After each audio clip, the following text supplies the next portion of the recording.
Binigyan ako ng babae ng 5 segundo. 5 segundo para patunayan na lalaki ako o papatayin niya ako agad. Pero sa isang pangungusap lang, napapula ko siya. Pinaka-cute na suntok ni sis, nakakabasag ng langit, nakakadurog ng lupa, walang talong suntok ni sis. Lumalabas na siya pala ang kababata ko mula sa ampunan, at iyon ang face technique na itinuro niya sa akin. Astig, di ba? Ilang araw ang nakalipas, nagising sa akin ang pinakamalakas na rank contract talent sa kasaysayan. Kaya kong gumawa ng kontrata sa kahit anong nilalang at malayang kontrolin ang kanilang katawan at kaluluwa. Akala ko gagamitin ko ito para makipagkontrata sa maraming babae at magsimula ng harem o kaya itali ang mababangis na hayop para protektahan ako. Pero kalaunan, natuklasan ko ang isang malaking kapintasan sa talent. Kailangang alam ng target ang tungkol sa kontrata at kusang lulunukin ang contract gem. Nang marinig iyon ng mga tao, tinawanan lang nila ito bilang pinakawalang kwentang abilidad sa lahat. Sino ba naman kasi ang kusang magiging alipin ng iba? Nang malapit na akong sumuko sa sarili ko, pinalakas ng kababata kong si Su Jingyao ang loob ko, tulad ng dati niyang ginagawa. Laban lang. Huwag kang sumuko agad. Maniwala ka sa sarili mo. Malaki ang mundo. Siguradong may isang bagay dyan na papayag na kontrolin mo. Nagbigay ng ideya ang mga salitang iyon. Agad kong nilunok ang gem. Sa sumunod na sandali, kumalat ang berdeng liwanag mula sa katawan ko. Tama nga, gumana ang pakikipagkontrata sa sarili ko. Nagpanik si Su Jingyao at tinanong kung okay lang ako. Sinabi ko sa kanya na ayos lang ako. Saka lang siya nakahinga ng maluwag. Huwag mo na ulit gagawin yan. Tinatakot mo ako ng sobra. Pagkatapos nun, naghanda na siyang bumalik sa dorm. Kailangan niyang mag-report sa patrol unit kinaumagahan. Pangarap niya talagang sumali sa patrol para protektahan ang kanyang tahanan, at ngayon ay may pagkakataon na siya.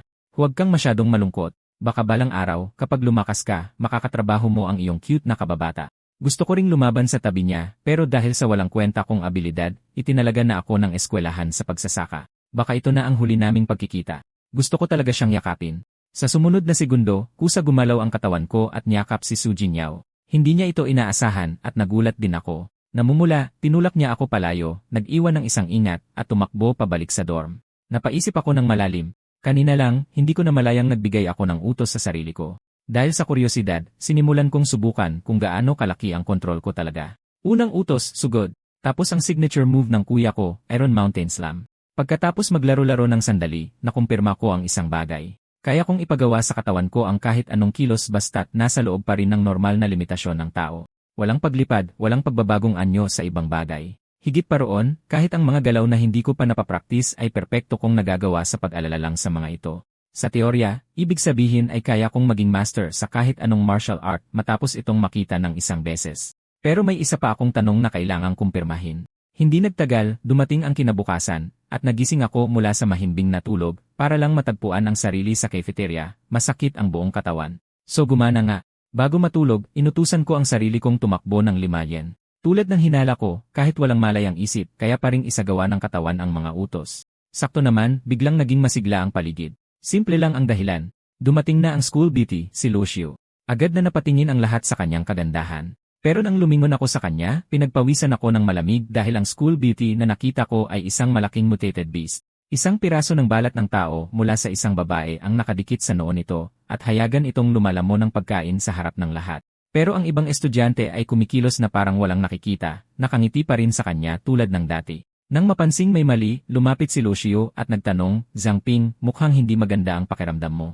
May sakit ka ba? Pinilit kong kumalma, saka sinabing na naginip ako ng masama at hindi nakatulog ng maayos. Ginamit kong dahilan na may klase na ako para makatakas. Pero matalas pa ring naramdaman ng mutated beast ang bakas ng takot. Imahinasyon ko lang ba yon? Pagkatapos makatakas, hindi ko maiwasang mag-isip. Bakit may mga mutated beast sa eskwelahan? Namamalikmata ba ako? Kung hindi, imposibleng walang makapansin. Ito ay magre-report na sana ako sa isang guro. Natuklasan kong ang guro ay isa ring mutated beast na may suot na balat at kasalukuyang kumakain ng isang babaeng estudyante. Dahil sa nakakatakot na tanawin na yon, kumaripas ako ng takbo. Halos ikasira ng bait ko ang karanasan ngayong araw. Ito ba ay isang uri ng impyerno para sa mga tao? Nang pag-isipan kong mabuti, napagtanto kong nagsimula lang akong makakita ng mga mutated beast pagkatapos kong lunukin ang contract gem. Kaya lumunok ako ng isa pang contract gem sa pag-asang babalik sa normal ang lahat. Sa sumunod na sandali, muling kumalat ang berdeng liwanag mula sa katawan ko. Pero sa pagkakataong ito, isang lawa ng dugo ang lumitaw sa harap ko kasama ang salitang identifying. Nang matapos ang identification, lumabas ang eksena ng isang lalaking nilalamon ng mutated beast bago ito naglaho. Nagising ba sa akin ang isang identification skill? Tiningnan ko ang aking palad ng may pagkalito. Sa sumunod na segundo, lumitaw ang aking status panel. Doon ko nalaman na may mga level pala ang contract gem. Sa kasalukuyan, mayroon akong 3 talento, Absolute Command, Absolute Obedience, at ang bagong nakuha na Identification. Bigla na lang lumitaw ang talentong ito, malamang ay dahil sa muling paglunok ko ng gem. Sa pamamagitan ng Identification, naintindihan ko na kung bakit ko nakikita ang mga mutated beast. Ang mga nilalang na ito ay tinatawag na Tianqiang Foxes na ang likas na abilidad ay baluktutin ang perception. Kaya naman kahit kumain pa ng tao ang isang Tianqiang Fox sa harap ng iba, ang nakikita lang nila ay 2 estudyanteng normal na nag-uusap. At dahil ang katawan at isip ko ay nasa ilalim ng contract control, hindi ako apektado ng mga panlabas na impluensya. Walang ilusyon ang gagana sa akin. Bigla kong naalala na parang mental-based din ang abilidad ni Su Jingyao. Baka makatulong siya. Kaya pagkatapos ng klase, nagpa siya akong hanapin siya. Ang hindi ko inaasahan ay, puno rin ng mga ganitong bagay ang mga kalsada. Gaano ba karami ang mga ito? Hindi nagtagal, nakarating ako sa patrol headquarters. Pagpasok ko pa lang, masayang bumati sa akin ang receptionist. Hoy, bata, anong maitutulong ko sa'yo? Totoong nagulat ako, pero nanatiling seryoso ang mukha ko nang magtanong, nandito ba si Su Jingyao? Kailangan ko siyang makita. Nang marinig iyon, umiti ang Tianqiang Fox na receptionist at sinabihan akong maghintay sandali. Hindi nagtagal, lumabas si Su Jingyao at nagtanong kung bakit ako biglang sumulpot. Sinabi ko sa kanya na nag-aalala lang ako na baka hindi siya makapag-adjust ng maayos, kaya binisita ko siya. Sabi ni Su Jingyao ayos na ayos siya at inaalagaan siyang mabuti ng mga kasama niya. Pero nang makita ko ang mga kasamahan niyang iyon, agad na naging seryoso ang ekspresyon ko. Si Su Jingyao naman masayang nagsalita. Sabi niya, lalakas daw siya at mga ngaso ng mga mutated beast para ipaghiganti ang kanyang mga magulang. Nga pala, kulang kami sa tao ngayon. Gusto mo bang irekomenda kita sa patrol? Agad akong tumanggi. Mas bagay sa pagsasaka ang mga abilidad ko. Pagkatapos ay tumalikod na ako para umalis. Mukhang nakakapag-adjust ka ng maayos. Hindi na kita istorbohin pa. At umalis na ako, dala-dala ang pag-aatubili at pagkadismaya. Paalam, Su Jingyao.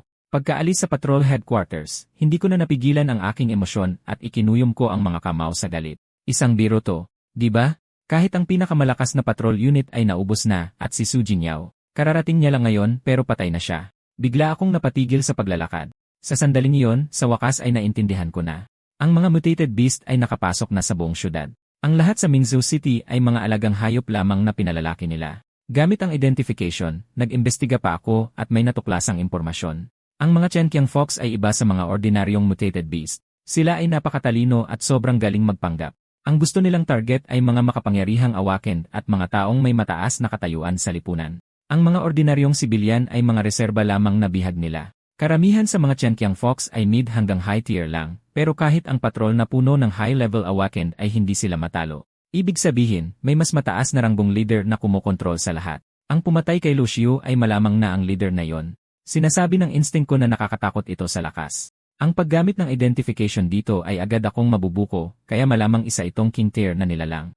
Sa kasalukuyan kong lakas, ang direktang pagharap sa mga Tianqiang Fox ay pagpapakamatay. Mula ngayon, kailangan kong lumakas sa lalong madaling panahon. Hindi ko kayang panoorin na lang na mamatay ang mga inosenteng tao. Hindi nagtagal, 1 linggo ang lumipas. Sa mga araw na yon, palagi akong gumigising ng maaga para mag-ensayo. Dahil doon, tumaas ng 1 ang level ko. Araw-araw, sinusubukan ko ring gumawa ng contract gems at lunukin ang mga ito sa pag-asang magkaroon ng isa pang talento. Pero simula nang magising ang identification, lahat ng gem na nagawa ko ay walang kulay at walang epekto. Ngayon, gayunpaman, sa wakas ay may kulay na ulit ang gem. At sa totoo lang, hindi ito mukhang masarap. Nilunok ko pa rin ito, umaasang gagana. Sa sumunod na sandali, nagliwanag ng nakakasilaw ang katawan ko. Tama nga, isang bagong talento ang lumitaw sa aking status panel, ang Nightwalker. Binigyan ako nito ng night vision at kumpletong invisibility sa loob ng mga anino. Perpekto para sa panggabing investigasyon. Kasabay nito, napansin kong nag-level up ulit ang contract gem. Posible kayang sa tuwing nagle-level up ako, may bago akong talentong nagigising. Hindi ba't gagawin ako nitong walang talo? Agad akong lumabas para mag-ensayo, sabik na subukan ang bago kong talento. Habang tumatakbo, malinaw kong naramdaman na mas matalas pa ang paningin ko kaysa sa umaga. Bigla akong may nakitang singsing sa lupa. Pinulot ko ito at sinubukang gamitan ng identification. Matapos ang ilang bigong pagsubok, sa wakas ay nagtagumpay ang identification. Assassination ring, nagiging dahilan para hindi pansinin ng lahat ng nilalang ang may suot. Ang mga high-level awakened pataas ay hindi apektado. Kasabay nito, isang playback scene ang lumitaw. Sa gulat ko, minsan na palang lumitaw dito si Lu Xiu, isang Tianqiang Fox. Ang taong nakasuot ng itim na maskara na kaharap niya ay malamang ang orihinal na may-ari ng singsing. Sa kanyang mga mata, gayunpaman, dapat ay mukha pa ring normal na tao si Lu Xiu. Ulila na si Lucio mula pagkabata, at sa kanyang personalidad, hindi siya basta-basta magkakaroon ng kaaway. Isang posibilidad na lang ang natitira. May mga tao pa rin sa Mingzu City na lihim na lumalaban sa mga halimaw na ito. Sa kasamaang palad, halatang hindi kalaban ng lalaking nakamaskara si Lucio. Sakto naman, isang boses ng Tianqiang Fox ang umalingaw-ngaw mula sa malayo. Sino yan? Pagdating ng Tianqiang Fox, nawala na ang presensya ko, at agad nitong napansin na wala na ang singsing. Kahit anong amoy ang gawin nito, wala itong madetect na bakas. Sinumang makakaiwas sa akin ay dapat hindi bababa sa mid-tier awaken. Kailangan kong ipaalam agad kay Prince. Mukhang sinadya nilang iwan ang singsing doon. Ang pagbabalik nito ngayon ay magdudulot lang ng hinala. Mas mabuting itago na lang muna ito. Pagkabalik sa dorm, napagtanto ko na ang lakas ay hindi lang limitado sa personal na kapangyarihan. Mahalaga rin ang kagamitan. Kanina, ang dilim bago mag-umaga kasama ang assassination ring ang nagpahintulot sa akin na manatiling ganap na nakatago. Bigla, isang boses ang umalingaw-ngaw sa isip ko. Zhang Ping, hi. Nandito na sila. Agad kong nakilala ang boses na yon. Si Su Jinyao iyon. Sa sumunod na segundo, itinulak ni Lucio ang pinto. Natahimik ang paligid, tanging ang tunog lang ng paghina ko ang naririnig. Tiningnan ako ni Lucio na may nakakatakot ng ngiti. Itinaas niya ang kanyang mga kuko at sumugod sa akin, pero sa huling sandali, huminto siya. Wala siyang naramdamang pagbabago sa emosyon ko. Kung isa akong survivor, dapat ay nag-react ako agad, at hindi rin niya madetect ang aura ng singsing. Kaya tinalikuran niya ang ideyang patayin ako. Gayunpaman, isa sa kanyang mga alagad ang nagsalita ng may pagkalito. Prince, bakit mo siya binuhay? Tumatakbo siya tuwing umaga pero lumiban ngayon. Nakakapagduda yan. Nandito na rin lang tayo, bakit hindi natin siya patayin at iwing merienda? Kalmadong sumagot si Lucio, isa lang siyang walang kwentang hamak, hindi sulit na pag-aksayahan ng pagkain. Nang marinig iyon, hindi na nangahas magsalita pa ang alalay. Nang makaalis na sila saka lang ako natauhan. Mabuti na lang at inutusan ko ang sarili kong matulog kanina. Kung hindi, nabuking ko na sana ang sarili ko. Akala ko narinig ko ang boses ni Su Jinyao kanina. Guni-guni lang ba yon? Mabilis kong inayos ang sarili ko. Ang pinakamahalaga ngayon ay ang lumakas at maipaghiganti siya. Tanghali sa cafeteria, may narinig akong mga estudyanteng nag-uusap. Nakahanap daw ang patrol ng bangkay malapit sa eskwelahan, hati sa gitna. Ang biktima pala ay ang kilalang numero 1 assassin ng Mingzu City, si Black Death Star. Yung lalaking nakamaskara kagabi ba ang tinutukoy nila? Kung kahit ang pinakamagaling na assassin ay ganun kadaling napatay, tunay ngang hindi maarok ang lakas ni Luo Xiu. Ang pagpapakita ng bangkay sa publiko ay malinaw na babala sa mga lihim na lumalaban. Mula ngayon, mas magiging alerto sila. Kailangan ko ng gamit para protektahan ang sarili ko agad. Pagkatapos ng klase, dumiretso ako sa distrito ng mga panday. Sa gulat ko, halos lahat ng pandayan sa syudad ay kontrolado ng mga Tianqiang Fox. Sakto, may lumabas na notification. Nag-level up ang identification skill ko. Pagkatapos ng upgrade, kaya ko nang matukoy kahit ang growth potential. Hoy, bata! Gusto mong pumasok at tumingin? Ang mga paninda ko ay dekalidad. Agad ko silang tinanggihan. Ang paghahanap ng tindahang hindi kontaminado ang prioridad. Hindi nagtagal, nakakita ako ng isa pang pandayan at sa kabutihang palad, tao ang mga boses sa loob. Sa loob, isang binata ang nag-aalok ng kanyang espada. Matanda, kung gusto mong bilhin, bibigyan kita ng bagsak presyong diskwento. Pinakamababang presyo. Ano? Sinasabi mong gwapo lahat ng nanonood sa screen. Aba, totoo yan. Sumabog sa galit ang lalaking blonde. Ikaw na matandang tarantado, huwag mong subukan ang pasensya ko. Habang nagtatalo sila, basta ko nalang kinuha ang sandata at ginamit ang identification, pangkaraniwang kalidad. Pangit tingnan, mas pangit gamitin, basura. Agad na sumugod ang blonde para agawin ito pabalik. Pero sa sandaling hawakan niya ito, nabali ang sandata. Nang mabuking, nagwala sa galit ang blonde. Naging parang mabangis na unggoy, malakas na ipinagyayabang na siya ay direktang disipulo ni Master mula sa Xinyi Martial Hall. Tanggapin mo ang aking Lightning 5-hit combo. Napakabilis niyang kumilos na maraming afterimage ang nabuo sa paligid niya. Sa sumunod na segundo, sinampal ko siya pabalik sa realidad. Mga afterimage, interesante pero hanggang doon lang. Nakahiga siya sa sahig habang sumisigaw tungkol sa madayang taktika. Inactivate ko ang identification. Ang pangalan niya ay Liu Baowu at ang tinatawag na Invincible Overlord Soul Chai na ginamit niya ay puro pasikat na effects lang. Kung hindi lang ako naging pabaya at hindi nakaiwas, bata, umayos ka. Sa sandaling tumalikod ako, sinubukan na naman akong atakihin ng patago ng blonde. Hindi nagbago ang resulta. Isang suntok lang at bagsak na siya. Sakto, may boses ng babae na nanggaling sa labas ng pinto. Bakit parang ang sigla dito sa loob? Mukhang mayroon tayong marangal na bisita. Pipilipitin ko ba ang leg mo o gagapang ka palabas ng kusa? Nagpanik ang blonde at tumakas agad. Nang akmang tatakas na rin ako, bigla niya akong idinikit sa pader. Diyan ka lang. Mag-usap tayo. Agad akong pinagpawisan ng malamig. Lumapit siya at sinabing isa lang siyang mahinang babae na nagsusumikap mabuhay, nag-aalaga ng tiyuhin na nawala sa sarili matapos mawala ang anak nito. Malakas ka at mukha namang disenteng tao. Paano kung manatili ka rito bilang isang panday? Tulungan mong bantayan ang matanda at ang tindahan. Kasama na ang pagkain, tirahan at sweldo. Nakatutukso ang alok. Kung matututo akong magpanday, makakatipid ako ng malaki sa hinaharap at mukhang hindi naman kontrolado ng Tianqiang Fox ang tindahang ito. CJ, ako ang magiging lalaki ng hari ng panday. Nang pumayag ako, masaya niya akong sinampal sa mukha. Unang prioridad, survivor. Sa mga sumunod na araw, walang kapaguran akong nagtrabaho. Medyo nasiyahan ang proprietress sa kontrol ko sa lakas. Mas lakasan mo, Zhang Ping, pero parang mas pagmamasa ng Dauf kaysa sa pagpapanday ng metal ang pakiramdam. Ipinaliwanag niyang ito ang kanyang sining ng pagpapanday na parang nagmamasa ng Dauf. Paghahalo ng mga materyales na parang nagmamasa ka, para maghalo ang lahat ng perpekto. Pagkatapos ay pumunta siya sa bodega para kumuha ng molde. Napatingin ako sa 2 bariles na may halong pag-aalala. Alin na nga ulit dito ang panggatong? Hayaan na. Ibuhos na lang pareho. Nawawala na ang apoy. Sa sumunod na segundo, sumabog ang pugon. Agad akong nilamon ng malalakas na apoy. Ang walang katapusang dilim ay nagpaisip sa akin na patay na ako, pero bigla, nagsimulang lamunin ng dibdib ko ang apoy na parang baliw. Naramdaman ko ang kapangyarihan ng apoy na dumadaloy sa aking katawan. Sa isang iglap, lahat ng apoy ay naglaho. Agad kong tiningnan ang aking stats. Hindi lang tumaas ang growth value ko, nag-level up din ang contract gem, at nakakuha ako ng bagong skill, ang Fire Perceiver. Malinaw kong naaalala na may hangganan ang growth value ng ibang tao. Ako lang ba ang kayang gumising ng maraming talento? Ang ipinagtataka ko ay ang trigger condition. Sakto, bumalik ang proprietress at nakita ang gulo sa loob ng tindahan. Noon niya lang napagtanto na nakalimutan niyang sabihin sa akin na huwag magtapon ng Crimson Refining Serpent Scales sa pugon. Nagmamadali akong humingi ng paumanhin pero sabi niya ayos lang basta buhay ako. Ang mas ikinaintriga niya ay kung paano ko napaliyab ang mga kaliskis at kung gaano kaperpekto naghalo ang mga materyales. Ang ganoong resulta ay karaniwang nangangailangan ng napakataas na temperatura. Habang nagpapanday siya, basta niya na lang nabanggit na mayroon ding pangatlong organisasyon ang Minzu City, pero walang nakakaalam kung ano talaga ang ginagawa nito. Nga pala, Zhang Ping, hindi ba naghahanap ka ng gamit kanina? Kung ayos lang sa'yo, pwede mong kunin ito. Habang tinitingnan ang pinong punyal, nag-alinlangan ako. Siguradong mahal ito, di ba? Sumagot ang proprietress, base sa mga materyales, nagkakahalaga ito ng mga 100,000. Agad na nag-shutdown ang utak ko. 100,000. Matatanggap ba yan ng isang taong may 3,000 buwanang sahod?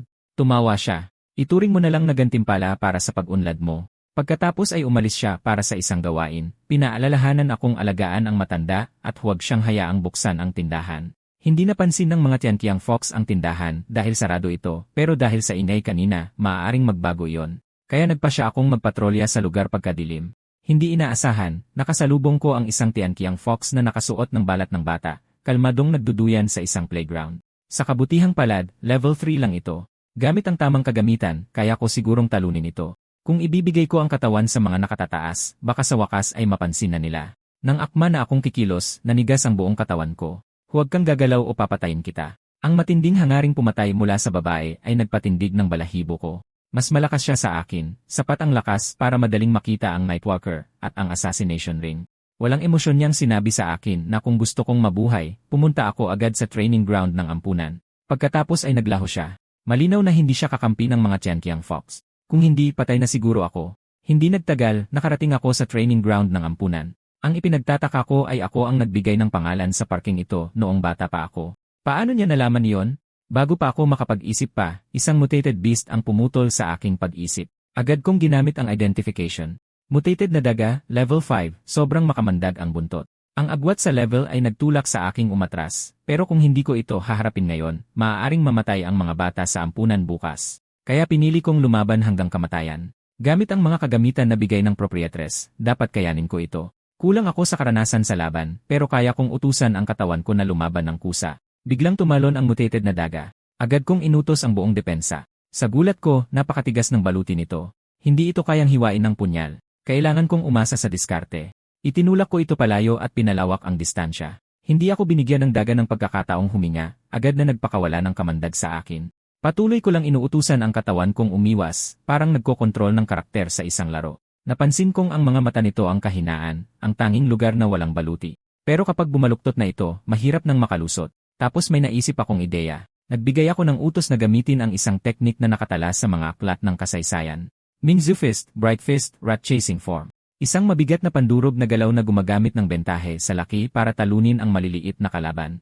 Nagkunwari muna akong susugod, pinilit itong bumaluktot, pagkatapos ay sinundan ng apoy. Habang sumisigaw ito sa sakit, napapalibutan ng apoy, sinamantala ko ang pagkakataon at tinamaan ang vital point nito.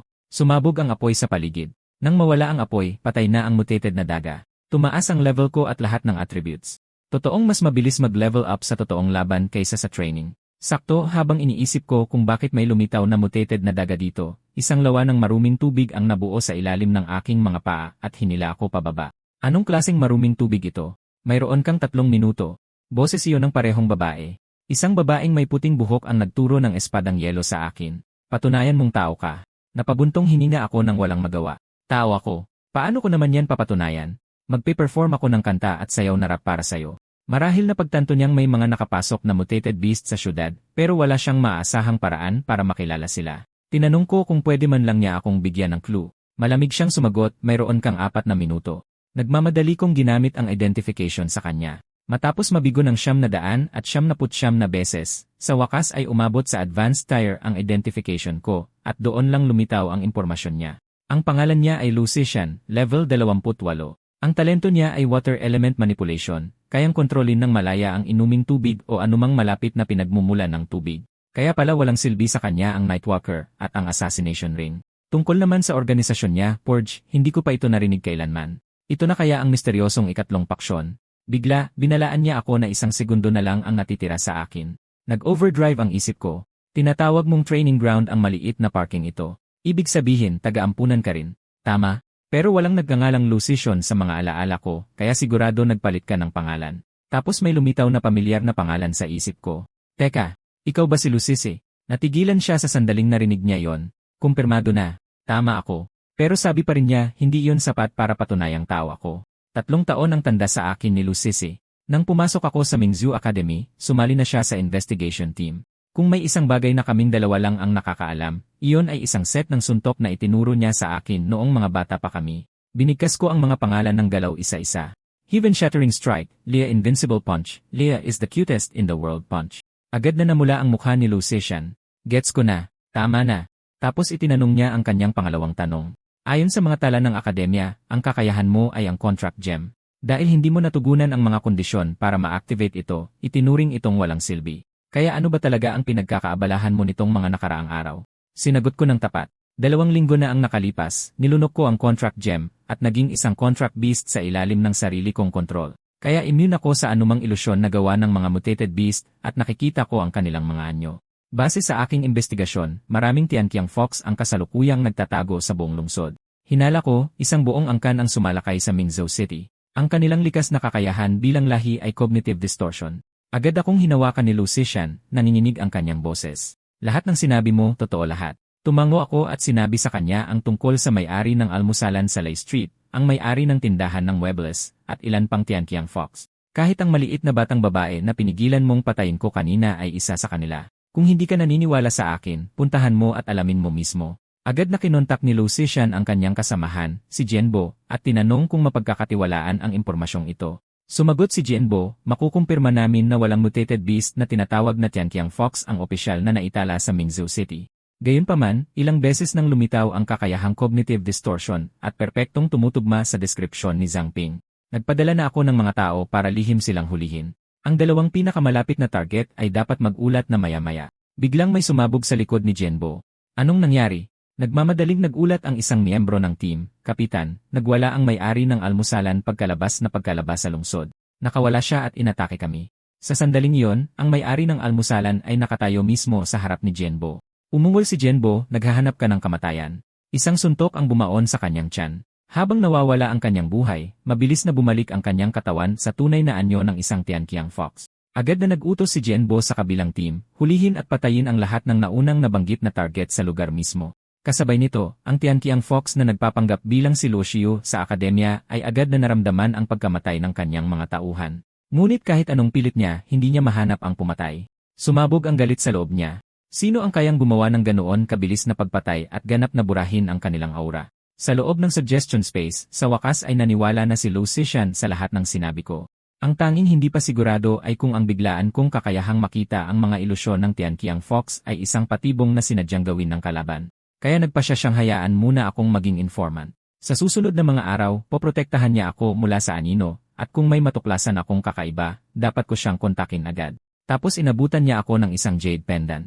Ito ay isang pairs na set. Nasa kanya ang mainit na jade habang hawak ko ang malamig na jade. Kung mapapahamak ako, ang kailangan ko lang gawin ay takpan ng apoy ang malamig na jade. Iinit ang mainit na jade sa kanyang kamay na magsasabi sa kanya na nasa panganib ako.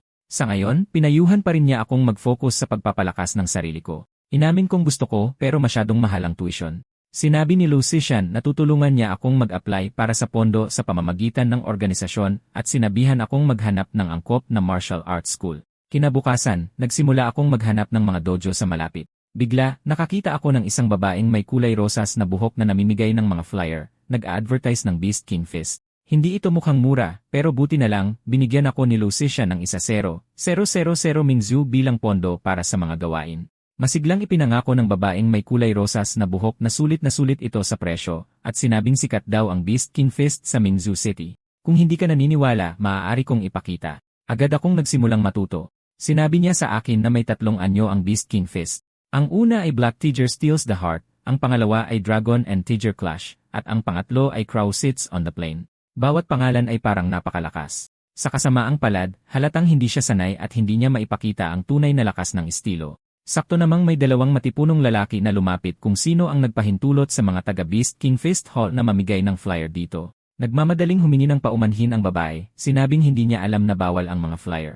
Tapos lumabas ang isang blonde na punk na nanunuya, Beast King Fist. Iyang basurang martial art na yan. Mas mabuti pang pumunta ka na lang sa aming Shinny Fist Hall. Nakilala ko siya agad.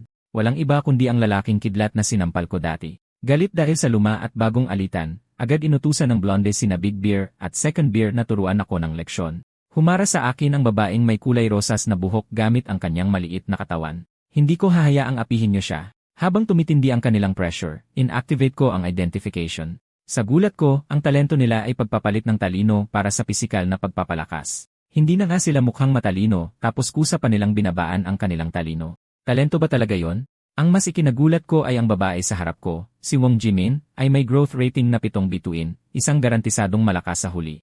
Ang tanging kapintasan niya ay ang napakababang kakayahang matuto. Sa kasalukuyan niyang lakas, ang pagtatanggol sa akin ay parang paghahanap lang ng gulo. Sinabihan ko si Wong Jimin na tumabi. Iwan mo na sa akin ito. Problema ko ito. Sakto ang tiyempo. Masusubukan ko ang Beast King Fist na kadarating ko lang matutunan. Nang makita ito, agad sumugod sa akin sina Big Bear at Second Bear. Madali kong naiwasan at sinagot ang kanilang atake isa-isa. Walang pag-aalinlangang inactivate ni Liu Baowu ang Lightning Dance. Bago pa man niya maipagyabang ito, tinamaan ko siya ng sakto. Bumagsak si Liu Baowu ng napakalakas, halos yumuko na siya sa akin sa pagsuko. Nang maayos na ang lahat, hiniling ko kay Wong Jimin na dalhin ako para magparehistro sa Martial Arts Hall. Sa puntong ito, si Wong Jimin ay naging ganap na fangirl ko na. Hindi siya makapaniwala na natutunan ko ang Beast King Fist sa isang panonood lang at tinanong kung maaari ko siyang turuan sa hinaharap. Siyempre, pumayag ako ng walang pag-aalinlangan. Sa kanyang 7 bituing potensyal, kahit ang pinakamasamang resulta ay isang mataas na antas ng paggising. Dinala ako ni Wong Jimin sa Beast King Fist Hall. Sa loob, ang mga nagsasanay ay nag-iyakan sa kawalan ng pag-asa. Pabalik na ang kanilang instructor. Pagkatapos ng kanyang paliwanag, nalaman kong kilala sa pagiging mahigpit si Instructor Baide. Sinumang mabigong kumpletuhin ang mga gawain ay mapaparusahan ng malubha. Tinanong ko kung ano ang kahanga-hanga doon, pero buong pagmamalaking sumagot si Wong Jimin na meron. Siya ang pinakamadalas maparusahan. Pagkalipas ng mahigit 1 buwan, hindi pa rin niya napapasa ang mga pangunahing anyo. Sa sandaling iyon, bumalik ang instructor, at ang una niyang utos ay tumakbo ang lahat ng 50 laps. Kasabay nito, natukoy ang kanyang mga katangian at talento. Ang kakayahang gawing anyo ng katawan ang kinain, kasalukuyang nag-imbak ng anyong tumatakbong lobo at anyong nagwawalang leon. Nagulat ako doon. Kung pagbabasihan ang kanyang antas at lakas, halos kapantay na niya si Sister Sis. Lumapit sa akin si Instructor Baide. Ikaw ba ang batang tumulong kahapon laban sa Shinny Fist Hall? Sa sandaling sumagot ako nang umatake siya ng walang sabi-sabi. Patuloy lang akong umiiwas habang nagmumura, sobra ka na matanda ka, sinusuntok mo ang isang baguhan ng walang babala. Natawa si Baide nang marinig ang salitang baguhan. Natutunan mo ang Ape King form sa isang panonood lang. Akala ko katapusan ko na, pero tinapik niya lang ng marahan ang ulo ko. Bata, magaling kang umintindi. Hindi ako masyadong naniwala dati. Sayang lang at hilaw ang nagpakita sa iyo ng Ape King form. Maling-mali ang galaw ng mga paa. Sabi niya itatama niya ito para sa akin mamaya at dali-dali akong nagpasalamat. Tapos sinimulan ng instructor na subukan ang kakayahan ng mga nagsasanay, pinapila sila isa-isa para makipag-spar sa akin. Sinumang mabigo ay kailangang magnegatibo 500 push-up at tumakbo ng 10 kilometro. Bigla, may maliit na kamay na kumalabit sa likod ko. Maingat na nagtanong si Wong Jimin kung pagkatapos akong itama ng instructor. Pwede ko rin ba siyang turuan ng pribado dahil bihira nang magturo ang instructor. Pumayag ako at sinabihan siyang bumalik sa pandayan kasama ko pagkatapos ng klase para magsanay. Tuwang-tuwa si Wong Jimin. Akala ko hihindi ka. Ang galing. Itong buong kasipagan ang bumabawi sa kakulangan ng talento. Halos pagpapahirap ito sa taong nagtuturo sa'yo. Kapag 70% na mas mababa ang kakayahang matuto, walang instructor na gugustuhing magturo pa. Pagkatapos ng ilang araw na pagtuturo kay Wong Jimin, sa wakas ay nagpakita siya ng kaunting pag-unlad. Gumana lang iyon dahil hinati ko ang Ape King form sa maraming maliliit na galaw. Gayunpaman, mayroon talagang espesyal sa Beast King Fist. Pagkatapos ng ilang araw na pagsasanay, bahagya kong naramdaman na tumataas na ang aking antas. Bigla, narinig ko ang tawag ng may-ari ng tindahan, Zhang Ping, nakabalik na ako. Sinabihan ko si Wong Jimin na magpatuloy sa pagsasanay at lumabas ako para tingnan. Pagkalabas ko, sinabi niyang muntik na siyang hindi makabalik. Sa hindi malamang dahilan, mas kakaunti ang mga halimaw at mutated na nilalang sa labas. Napilitan silang pumunta sa kalaliman ng hilagang kabundukan at nakasagupan ng isang storm wolf pack. Halos nakaligtas lang sa pamamagitan ng pagtatago gamit ang isang panghukay na pala. Gayunpaman, hindi na sayang ang biyahe. May dinala silang mahalagang bagay. Gamit ang identification, nakita kong isa itong Wen Gem. Hindi inaasahan ng may-ari ng tindahan na makikilala ko ito. Kahit isang bata ay kayang gamitin ito para magpalabas ng mga Wen Blade. Pero nang hawakan ko ang gem, nakarinig ako ng maraming boses na nagsasalita ng sabay-sabay na ikinalito ko. Tapos inabisuhan ako ng status panel. Nagising ang isang bagong talento ko, ang Wind Whisper, na kayang makarinig ng mga tunog na may matinding emosyon sa loob ng 10 kilometro. Kaya pala ang mga boses ay dahil sa bagong talento. Bigla, narinig ko ang mga kalapit na Tianqiang Fox na nag-uusap kung paano kami kakainin mamaya. Pinagpawisan ako ng malamig. Target na pala kami. Samantala, katatapos lang maligo ni Lu Zishan. Nang makitang umiilaw ang mainit na jade, nanigas siya. Nasa panganib si Zhang Ping. Pero bakit wala pa si Sister Sis? Naubusan na ng pasensya ang dalawang Tianqiang Fox at anumang oras ay maaari silang pumasok. Malinaw kong nararamdaman na pareho silang mid-tier. Kahit kasama ang may-ari ng tindahan, wala kaming pag-asa. Napansin ng may-ari ng tindahan ang ekspresyon ko at tinanong kung anong problema. Mabilis kong iniba ang usapan, sinabihan siyang tingnan si Uncle Lu habang bibili ako ng groceries. Hindi niya ito pinansin, sinabihan lang akong magmadali. Matagal na siyang hindi nakakakain ng luto ko. Pagkatapos magpaalam, plano kong agad na ilayo si Wong Jimin para hindi madamay ang may-ari ng tindahan at si Uncle Lu dito. Hindi nagtagal, nakita ko si Wong Jimin na nagsasanay sa likod bahay. Hinawakan ko ang kanyang pulso at hinila siya papunta sa labasan, pero hinarangan kami ng dalawang Tianqiang Fox. Saan ka pupunta? Agad akong humara sa harap ni Wong Jimin at sinabihan siyang huwag lumapit. Ang hindi ko inaasahan ay ang dalawang Tianqiang Fox ay nagpapanggap na kanyang mga magulang. Jimin, sino itong kasama mo? Bakit parang takot na takot siya sa atin? Walang kamalay-malay sa katotohanan, sinubukan ni Wong Jimin na lumapit para magpaliwanag, pero mahigpit ko siyang pinigilan. Bigla, isang dark room space ang na-activate sa paligid namin at nakaramdam ako ng ginhawa. Sumugod at umatake ang dalawang Tianqiang Fox. Binuhat ko si Wong Jimin at dumiretso sa itim na tubig, pero masyado silang mabilis at sinundan kami papasok. Tumanggap pa rin ako ng malakas na tama. Sobrang nag-alala si Wong Jimin, pero mabilis kong inayos ang aking sarili. Hindi pa rin niya maintindihan kung ano ang nangyayari. Masasabi ko lang sa kanya na ang dalawang taong iyon ay hindi na niya mga magulang. Hindi inaasahan ng mga Tianqiang Fox na makikita ko ang kanilang pagpapanggap. Sa sumunod na sandali, muli silang sumugod sa amin. Sobrang bilis nila kaya hindi ako makaiwas. Itinaas ko lang ang aking talim para sumalad. Kaya ito pala ang agwat sa antas. Ang mas malala, ang isa ay hinabol na si Wong Jimin at papalapit na sa kanya. Sumpain, malapit na ako sa aking hangganan. Sa sandaling iyon, sakto ang dating ni Lu Zishan. Sa isang iglap, kontrolado na niya ang sitwasyon. Parehong tinusok sa tiyan ang dalawang Tianqiang Fox. Agad siyang lumapit at tinapos sila. Hindi niya sila binigyan ng pagkakataong mag-react. Pagkatapos asikasuhin ang mga Tianqiang Fox, tinanong ni Lu Zishan kung nasaktan kami. Ngunit nang makita ang kanyang mga magulang na nakahandusay sa lupa, tuluyang gumuho ang mundo ni Wong Jimin. Bakit niyo pinatay ang mga magulang ko? Sila ang nanay at tatay ko. May naramdaman akong mali. Karaniwan, lumalabas ang tunay na anyo ng mga Tianqiang Fox kapag namatay. Nakita ko na itong mangyari sa labas ng lungsod. Ipinaliwanag ni Lu Zishan na maaaring isang king tier na Tianqiang Fox ang nagpapalakas sa kakayahang ilusyon ng buong angkan. Sa loob ng lungsod, kahit ang pinakamababang antas ng mga Fox ay kayang linlangin ang mga mataas na antas na Awakeners. Mukhang ako lang talaga ang kayang magbunyag ng kanilang pagpapanggap. Humarap ako kay Wong Jimin. Pinatay ng mga mutated na nilalang na ito ang iyong mga magulang at pinalitan sila. Ito ang tunay nilang anyo. Nang mapagtantong wala na ang kanyang mga magulang, hindi tumigil ang luha ni Wong Jimin. Nanginginig siya habang hinahawakan ang mga mansa ng dugo sa lupa, paulit-ulit na humihingi ng tawad. Nagsisisi siyang hindi niya napansin ng mas maaga. Kung ginawa niya yon, marahil hindi nangyari ang lahat ng ito. Prangkang nagsalita si Liu Zishan. Kahit na napansin mo ng mas maaga, ano naman ang magagawa mo? Nang mapagtanto kong sumusobra na siya, agad ko siyang pinigilan. Sa wakas ay sumigaw sa desperasyon si Wang Jimin. Tama na. Kasalanan ko ang lahat. Masyado akong mahina. Hindi ko man lang mamaster ang mga pinakapangunahing teknik. Bakit mga magulang ko pa ang namatay at hindi ako? Nang makita siyang bumagsak dahil sa konsensya, lumapit ako at niyakap siya. Makinig ka. Hindi mo ito kasalanan. Nawalan din ako ng isang taong mahalaga sa akin, pinatay ng mga Tianqiang Fox na nagtatago sa patrol squad. Inisip ko kung may magbabago ba kung pinigilan ko siyang sumali, pero alam kong pangarap niya yon. Kahit bumalik pa ako, hindi magbabago ang katapusan.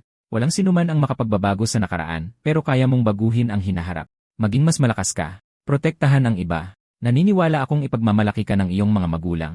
Doon lang sa wakas kumalma si Wang Jimin. Salamat, Zhang Ping.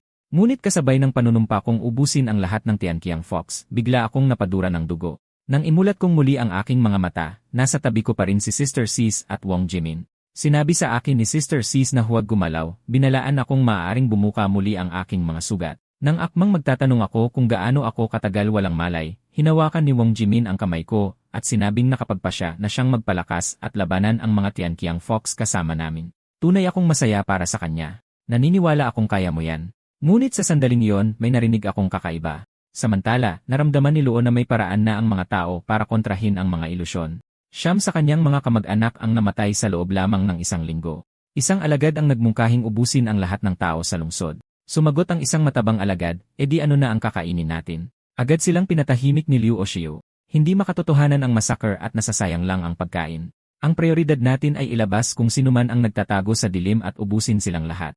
Deputy City Lord, may plano ka ba? Kalmadong sumagot ang Deputy City Lord, maaari tayong magdala ng ibang species, guluhin ang sitwasyon sa Mingzhou City, at pagkatapos ay sistematikong ubusin ang pinakamalalakas na tao. Noon, malubhang nasugatan ang City Lord ng hari at halos hindi nakatakas. Ngayon sa tatlong malalaking organisasyon, bukod sa patrol squad at investigation team, may isa pa. Hinala ko'y nagtatago siya sa loob ng grupong iyon. Naghihintay silang magkamali tayo. Sumang-ayon ang alagad sa malapit. Mukhang magandang plano.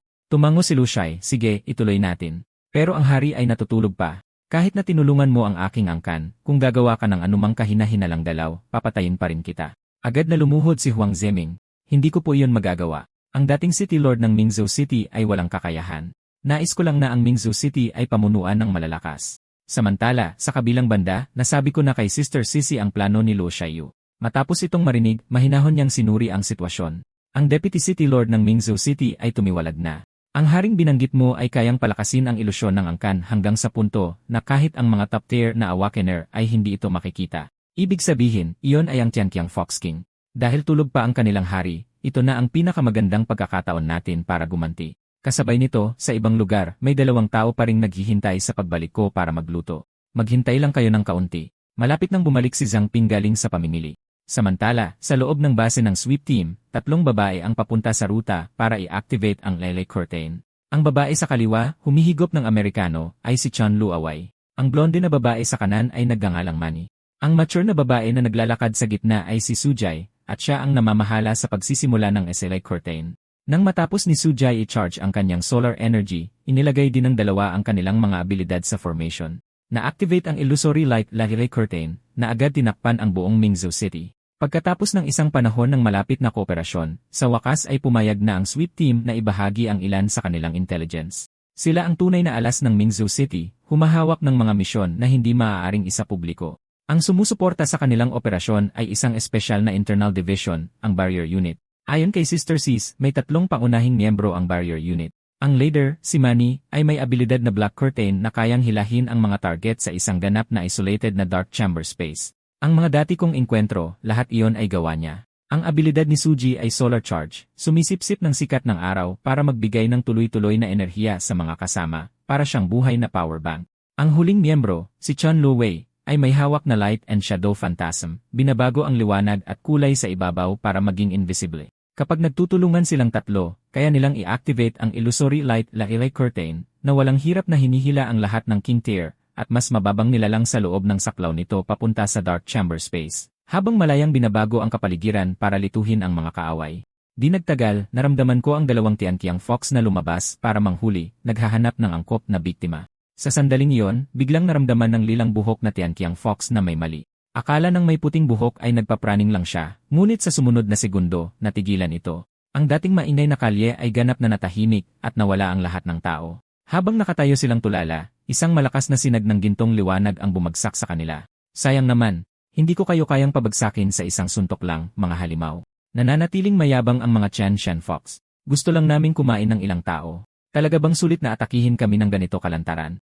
Darating na ang aming mga reinforcement at patay ka na. Malamig na tumawa si Captain Jinbo, saka sila tinawag. Subukan inyo. Sa sumunod na segundo, inactivate niya ang Golden Experience. Ayon sa intel ni Zhang Ping, nasa level 25 kayong dalawa. Level 32 ako. Kaya ko to. Agad sumugod ang dalawang Tianqiang Fox. Agad na itinaas ni Jinbo ang kanyang mga braso para sumangga. Kakaiba, bigla na lang may mga sariwang sugat na lumitaw sa kanyang katawan. Sumunod na umatake ang lilang buhok na Tianqiang Fox. Muling nangyari ang parehong bagay na halatang ikinalito ni Jinbo. Nakitang napilitan siyang dumepensa, sumugod ang may puting buhok na Tianqiang Fox. Ito na yun. Kaya pala naubos ang mga tangang yon. Tapusin na natin to. Hindi na ako makapaghintay na makahuli ng ilang mga pesteng tao. Sa sumunod na sandali, isang malakas na suntok ang tumama sa kanyang mukha. Tumalsik siya ng mahigit 2 metro. Anong ipinagyayabang mo? Hindi pa nga ako nagsisimula. Sa galit, sumugod ang lilang buhok na Tianqiang Fox kay Jinbo gamit ang kanyang mga kuko. Pero biglang natigilan ang atake niya sa ere. Gets ko na. Kahit hindi ko makita ang eksaktong anyo mo, nalaman ko na. Malakas na pinilipit ang kanyang pulso at nabali ito. Epektibo ang abilidad na ito sa mga ambush, pero kung harapan, wala itong kwenta. Sumigaw sa sakit ang lilang buhok na Tianqiang Fox at humingi ng tulong sa may puting buhok para iligtas siya. Hinawakan ni Jinbo ang lilang buhok na Tianqiang Fox at ibinato ito diretsyo sa may puting buhok. Agad siyang tumalon sa ere at nag-ipon ng lakas. At bumagsak siya ng may isang malakas na tapak. Namatay ang dalawang Tianqiang Fox na hindi man lang naintindihan kung bakit hindi nila maramdaman ang sarili nilang uri. May lakas pa kayong magsalita. Ngumisi si Jinbo at sumuntok ulit. Heto pa. Umungol sa galit ang mga Tianqiang Fox, ganap ng talunan. Magsama tayo. Daldal pa. Heto pa ang isa. Sunod-sunod na pagsabog ang umalingaw-ngaw. Habang nanonood sa malayo, hindi ko mapigilang mapabuntong hininga. Ang lakas. Sabi ni Sister Sis, natural lang yon. Tutal, si Jinbo ang leader ng combat unit. Ang kasalukuyan niyang anyo ay nagpapaalala sa akin ng isang Super Seon. Samantala, nanatiling normal ang mundo sa ibabaw. Ang labanan dito ay walang epekto sa lahat ng iyon. Bigla, nakatanggap si Sister Sis ng abiso mula sa headquarters. Ang mga mutated beast sa labas ng syudad ay nagtitipon at nanggugulo sa hindi malamang dahilan, at kailangan niyang imbestigahan bago ito makaabala sa illusory light Lailay curtain. Nagpasya siyang isama ako para makakuha ako ng tunay na karanasan sa labanan. Tungkol naman sa blacksmith shop, nagtalaga na siya ng proteksyon at nabanggit na gustong makipagkita sa akin ng leader. Dahil sa biglaang pagsiklab ng mga mutated beast sa labas ng syudad, lumabas kami ni Sister Sis para imbestigahan ang sanhi. Nang makita ang mga halamang gumagalaw sa unahan, na-curious ako at lumapit. Ngunit bigla akong hinawakan ni Sister Sis at hinila pabalik. Sa sumunod na sandali, nagbuga ang halaman ng isang patak ng berdeng likido. Agad itong sumabog. Ang mga halamang ito ay tinatawag na hydrochloric grass, lubhang nakakasunog. Kapag hinog na ang kanilang bunga, nagkakalat sila ng acidic liquid sa pamamagitan ng pagsabog. Sa kabutihang palad, sapat ang layo ko para maiwasan ito. Sinabi sa akin ni Sister Sis na ang kunehong kumakain ng hydrochloric grass ang magiging una kong kalaban habang siya ay mag-imbestiga sa gulo ng mga hayop. Gamit ang appraisal, nalaman kong kahit mukhang hindi nakakapinsala ang kuneho, mas mataas pa ang level nito kaysa sa mga poison tail rat. Sinamantala ko ang kanyang pagwawalang bahala at unang umatake. Hindi inaasahan, agad itong nag-react at umiwas. Tulad ng plano, naghihintay na sa unahan ang aking Ming Fist. Ang bullet rabbit ay nagbuga ng corrosive liquid mula sa mga tainga nito na parang bilis ng shotgun. Sa kabutihang palad, ang mga apoy na bumabalot sa aking katawan ay agad na pinasingaw ang acid, ngunit iyon din ang nag-trigger sa mga nakapalibot na hydrochloric grass. Mga agos ng corrosive liquid ang sumabog sa ere na parang mga paputok. Agad kong inutusan ang sarili ko na iwasan ang acid.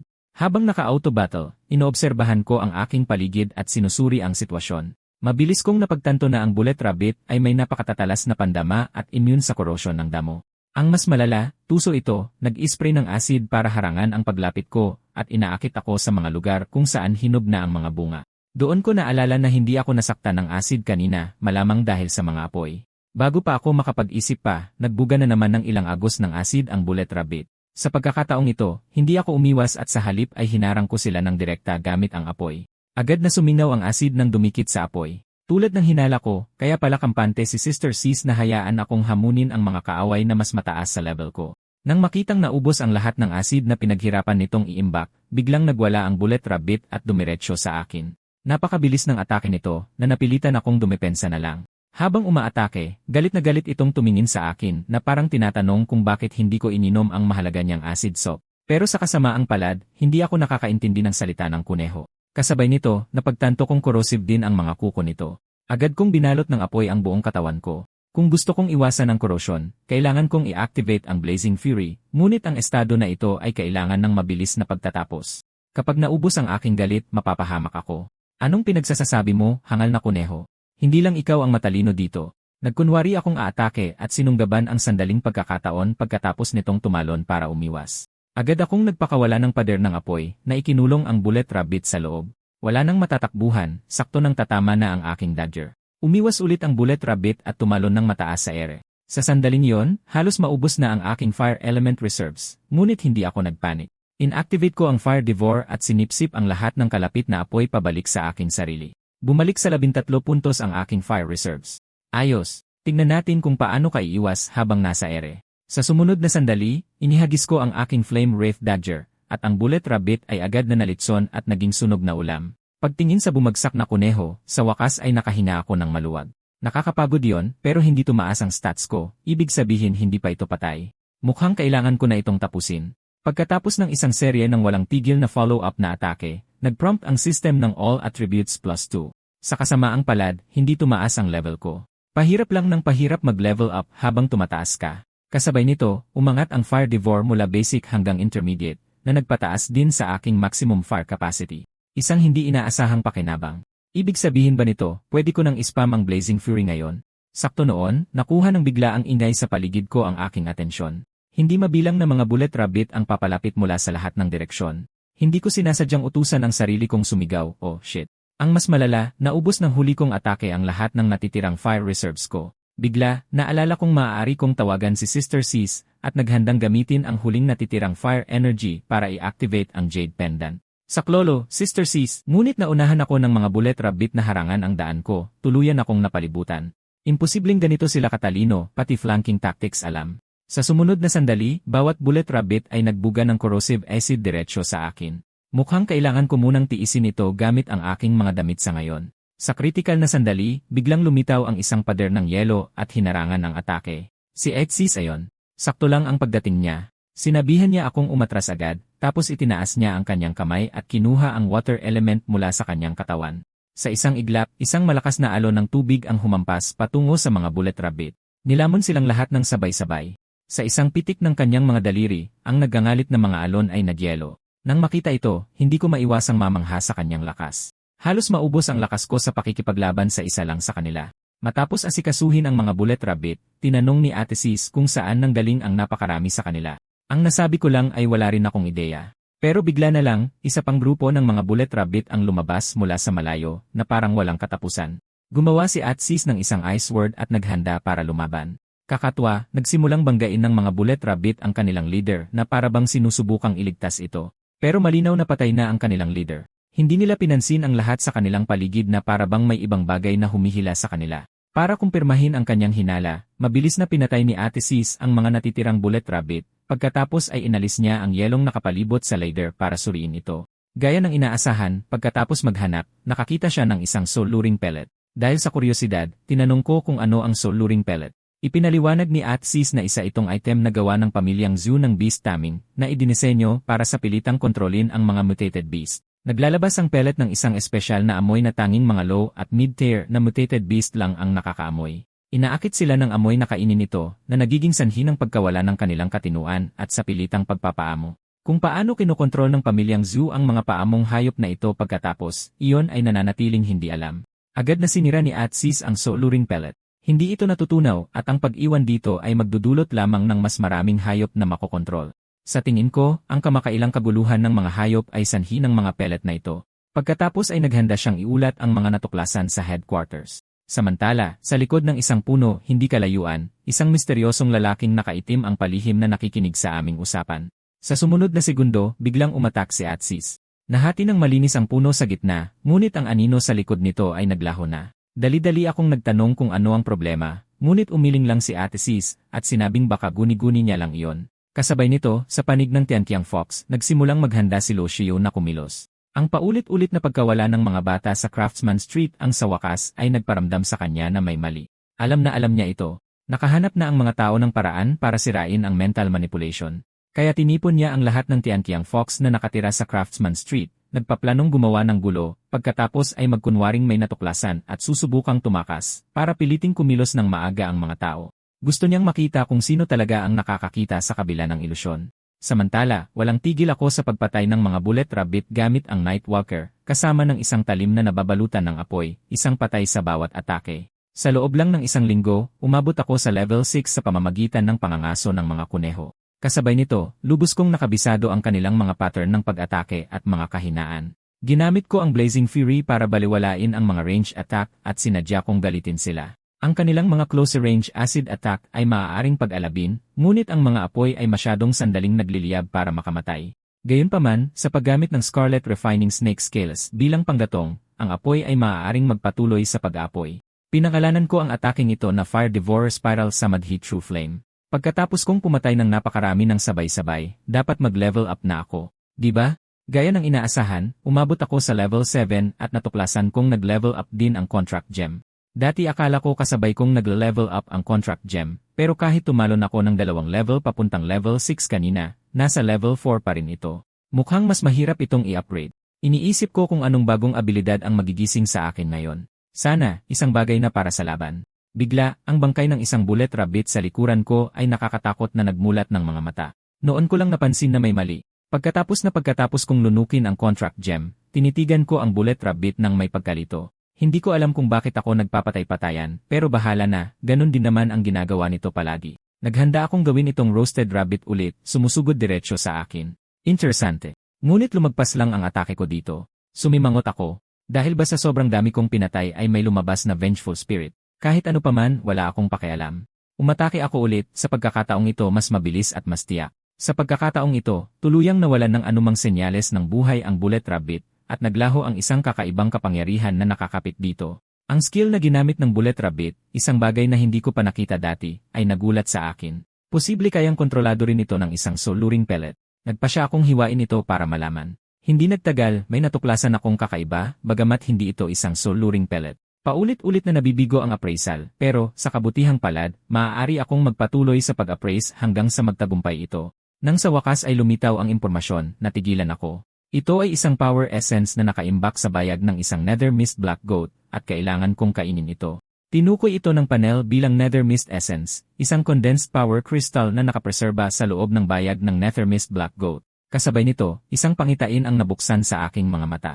Isang Nether Mist Black Goat na nababalot ng itim na ulap ang mag-isang nakatayo, laban sa isang kawan ng mga mutated beast. Nang malapit ng magbanggaan ang magkabilang panig, ang katawan nito ay natunaw sa ulap at kumalat. Ilang sandali pa, nabuo itong muli sa itaas mismo ng isang mutated boar, pagkatapos ay dumiretso ito pababa ng may hindi mapigilang lakas. Sa huli, bumaon ito sa katawan ng baboy at sabay silang namatay. Naglaho ang pangitain. Malakas ang kutob ko na ang orb na ito ay isang pambihirang kayamanan na kapantay ng wine gem.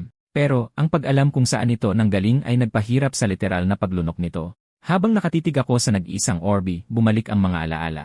Ang Tianqiang Fox na pumatay kay Su Jingyao ay minsang walang hiyang tumayo sa mismong harapan ko.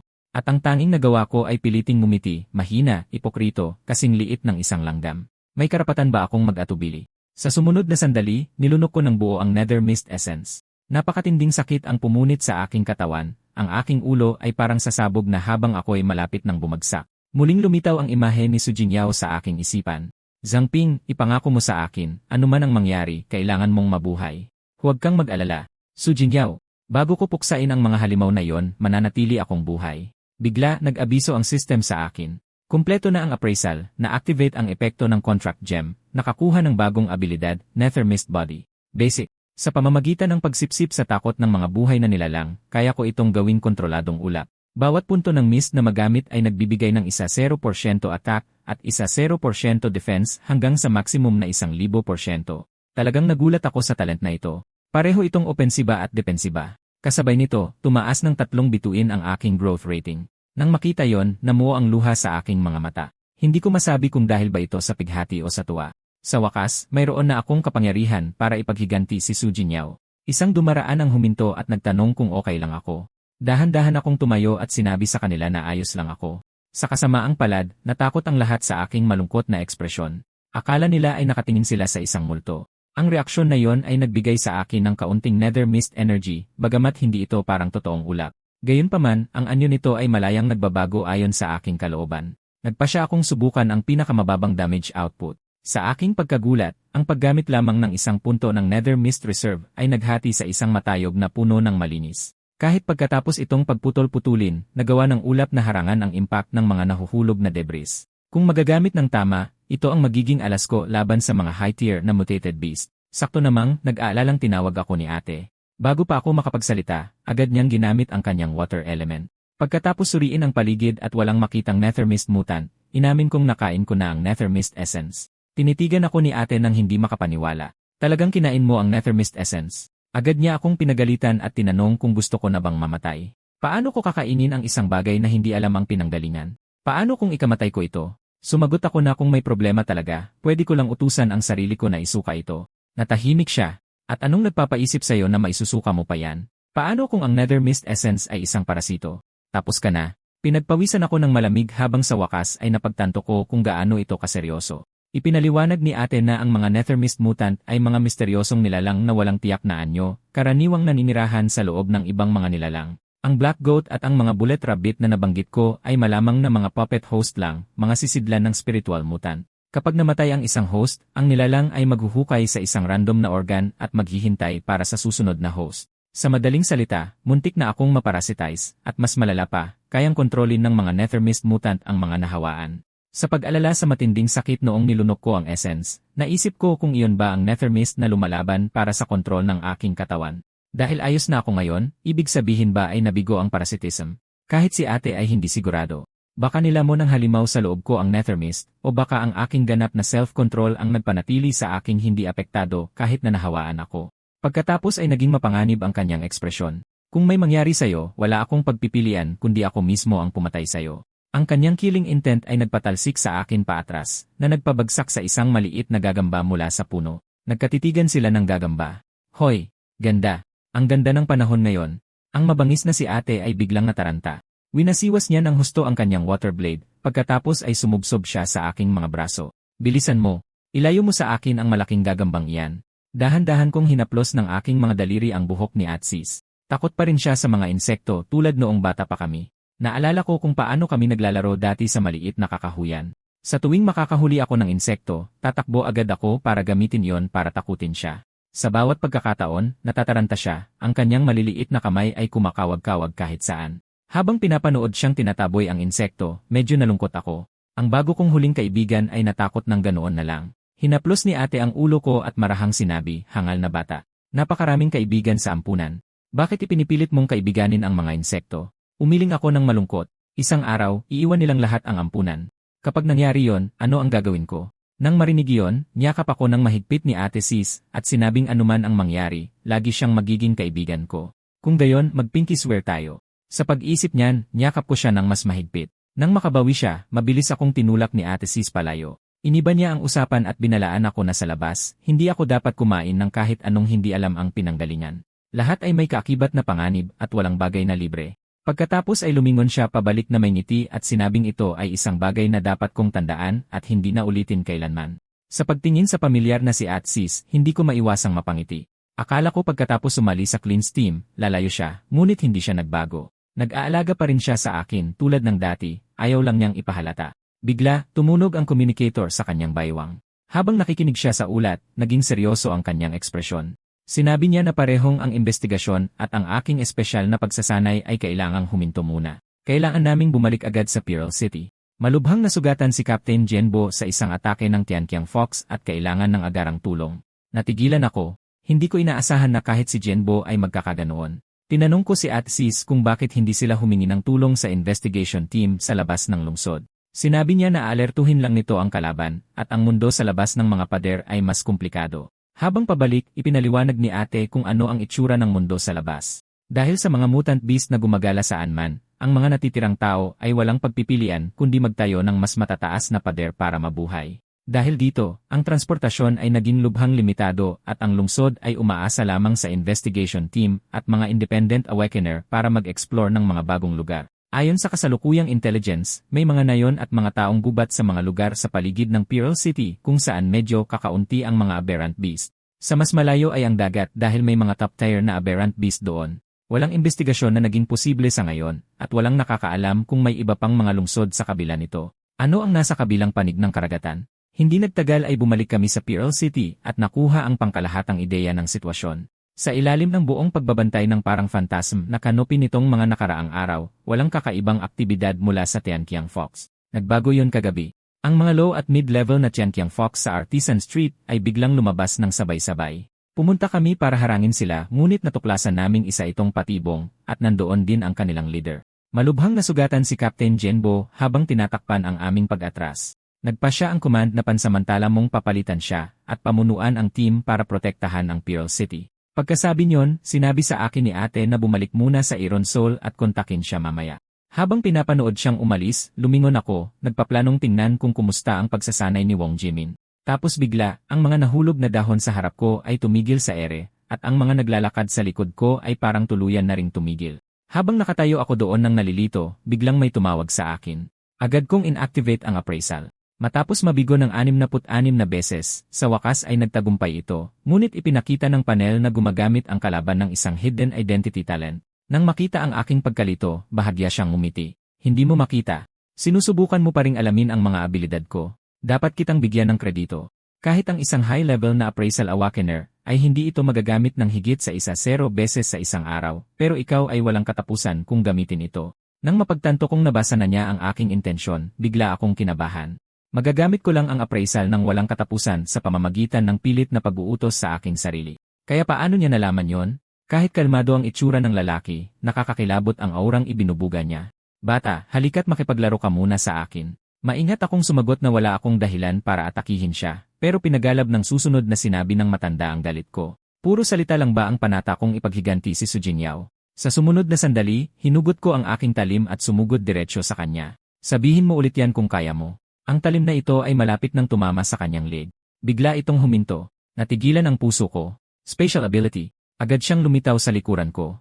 Hindi ako nag-atubili kahit isang segundo at muling hinampas ng buong lakas ang matanda. Madali niyang nasangga ang atake. Nagkaroon pa siya ng oras para magkomento, kailangan mo pang bilisan. Sinagot ko siya habang ang isa kong kamay ay tahimik na nag-ipon ng apoy sa aking likuran.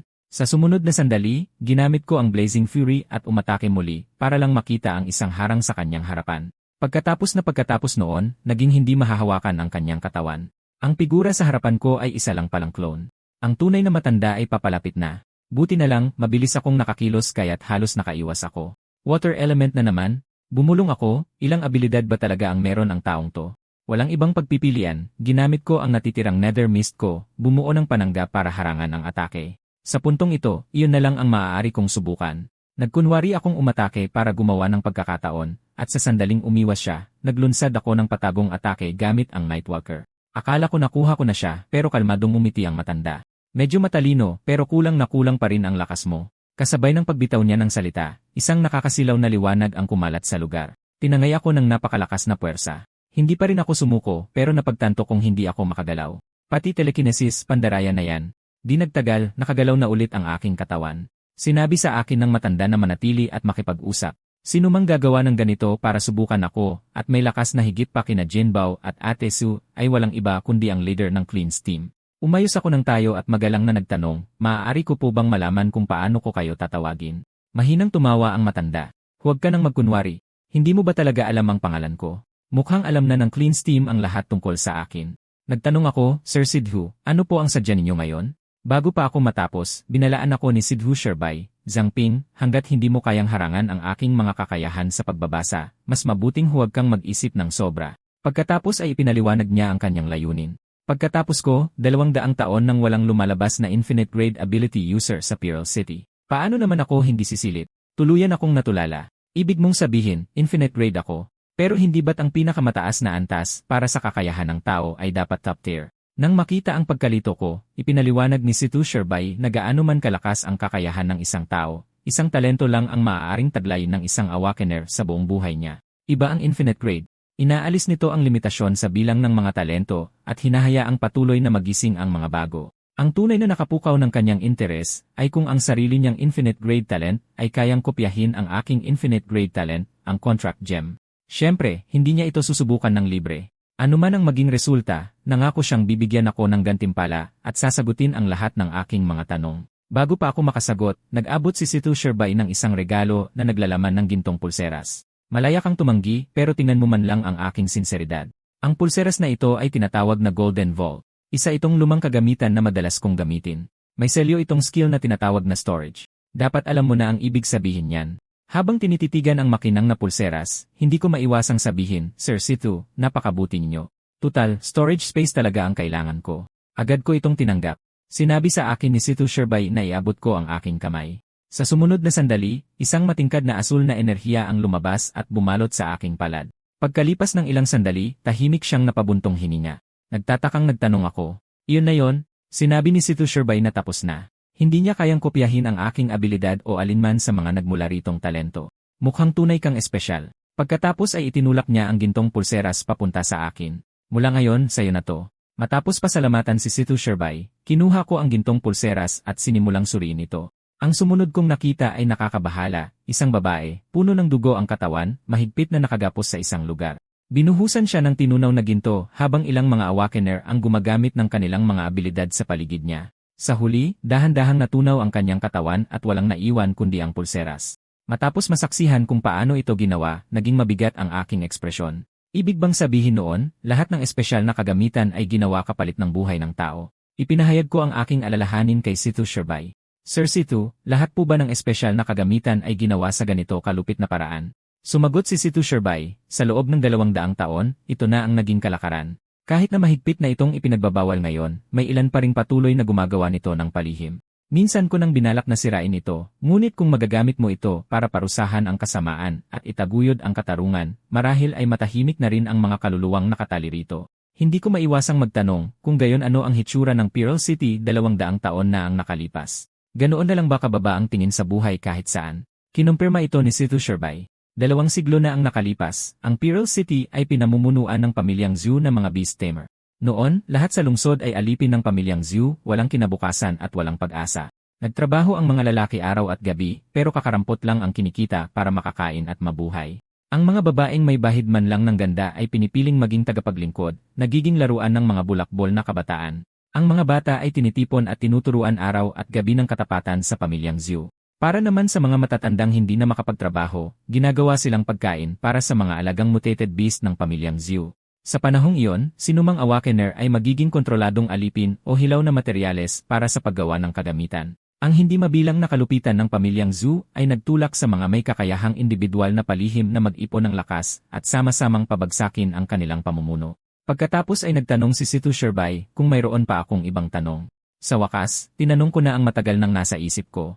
Sir Situ, sa lakas ninyo, bakit hindi ninyo personal na harapin ang Moon Prince at palayain muli ang lungsod na ito? Nang marinig ito, ginamit ni Situ Sherbay ang kanyang talento, ang encrypted communication, at ipinaliwanag na hindi ito usapin ng ayaw kundi ng imposibilidad.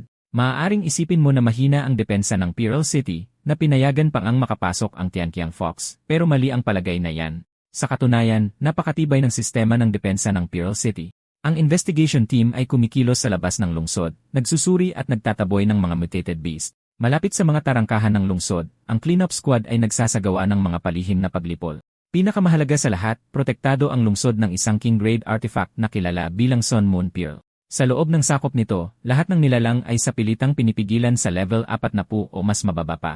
Sa madaling salita, kahit na isang king-level na mutated beast ang sumalakay, sa pilitan itong ibababa sa top tier, at siya ang walang dudang pinakamalakas sa kanila. Ngunit biglang napabuntong hininga si Situ Sherbay. Pero ngayon, tumayo ako at nagsabi, Elder Bai, ibig mong sabihin may traitor sa loob ng lungsod. Pinuri ni Situ Sherbay ang aking talas ng isip. Matapos mawala ang City Lord, bukod sa kanya, tanging ang mga natitira sa pamilyang Zhu na Beast Tamer ang marunong magpatakbo ng artifact. Nang marinig ito, umalab ang galit sa loob ko. Kaya pinatay ng pamilyang Zhu ang Sun Moon Pearl at pinapasok ang Tianqiang Fox at ang mga kamakailang kaguluhan ng mga mutated beast. Gawa rin nila yon. Bakit hindi pa tuluyang nilipol ang mga basura na yon noon? Ang panig ni Situ Sherbay matapos pabagsakin ang pamilyang Zhu. Sinubukan nilang lipulin ang mga natitira, ngunit hindi ganoon kadaling bunutin ang mga damo, lalo na't kontrolado ng pamilyang Zhu ang Pearl City sa loob ng daan-daang taon. Tunay nga, napakaraming hindi nasasagot na tanong tungkol sa pagsalakay na ito. Buhay ba o patay ang City Lord? Anong mga abilidad ang taglay ng hari ng Tianqiang Fox? Kung walang mga sagot, walang uusad. Kailangang kumilos ni Situ Sherbay ng may lubos na pag-ingat. Kung kahit siya ay mahulog sa patibong ng kaaway at mamatay, ang Pearl City ay tunay na hindi na maililigtas. Gaano man mang-asar at pumatay ng iba ang Moon Prince, kahit sino ay maaaring mawala ng kontrol maliban kay Situ Sherbay, ang huling alas ng lungsod.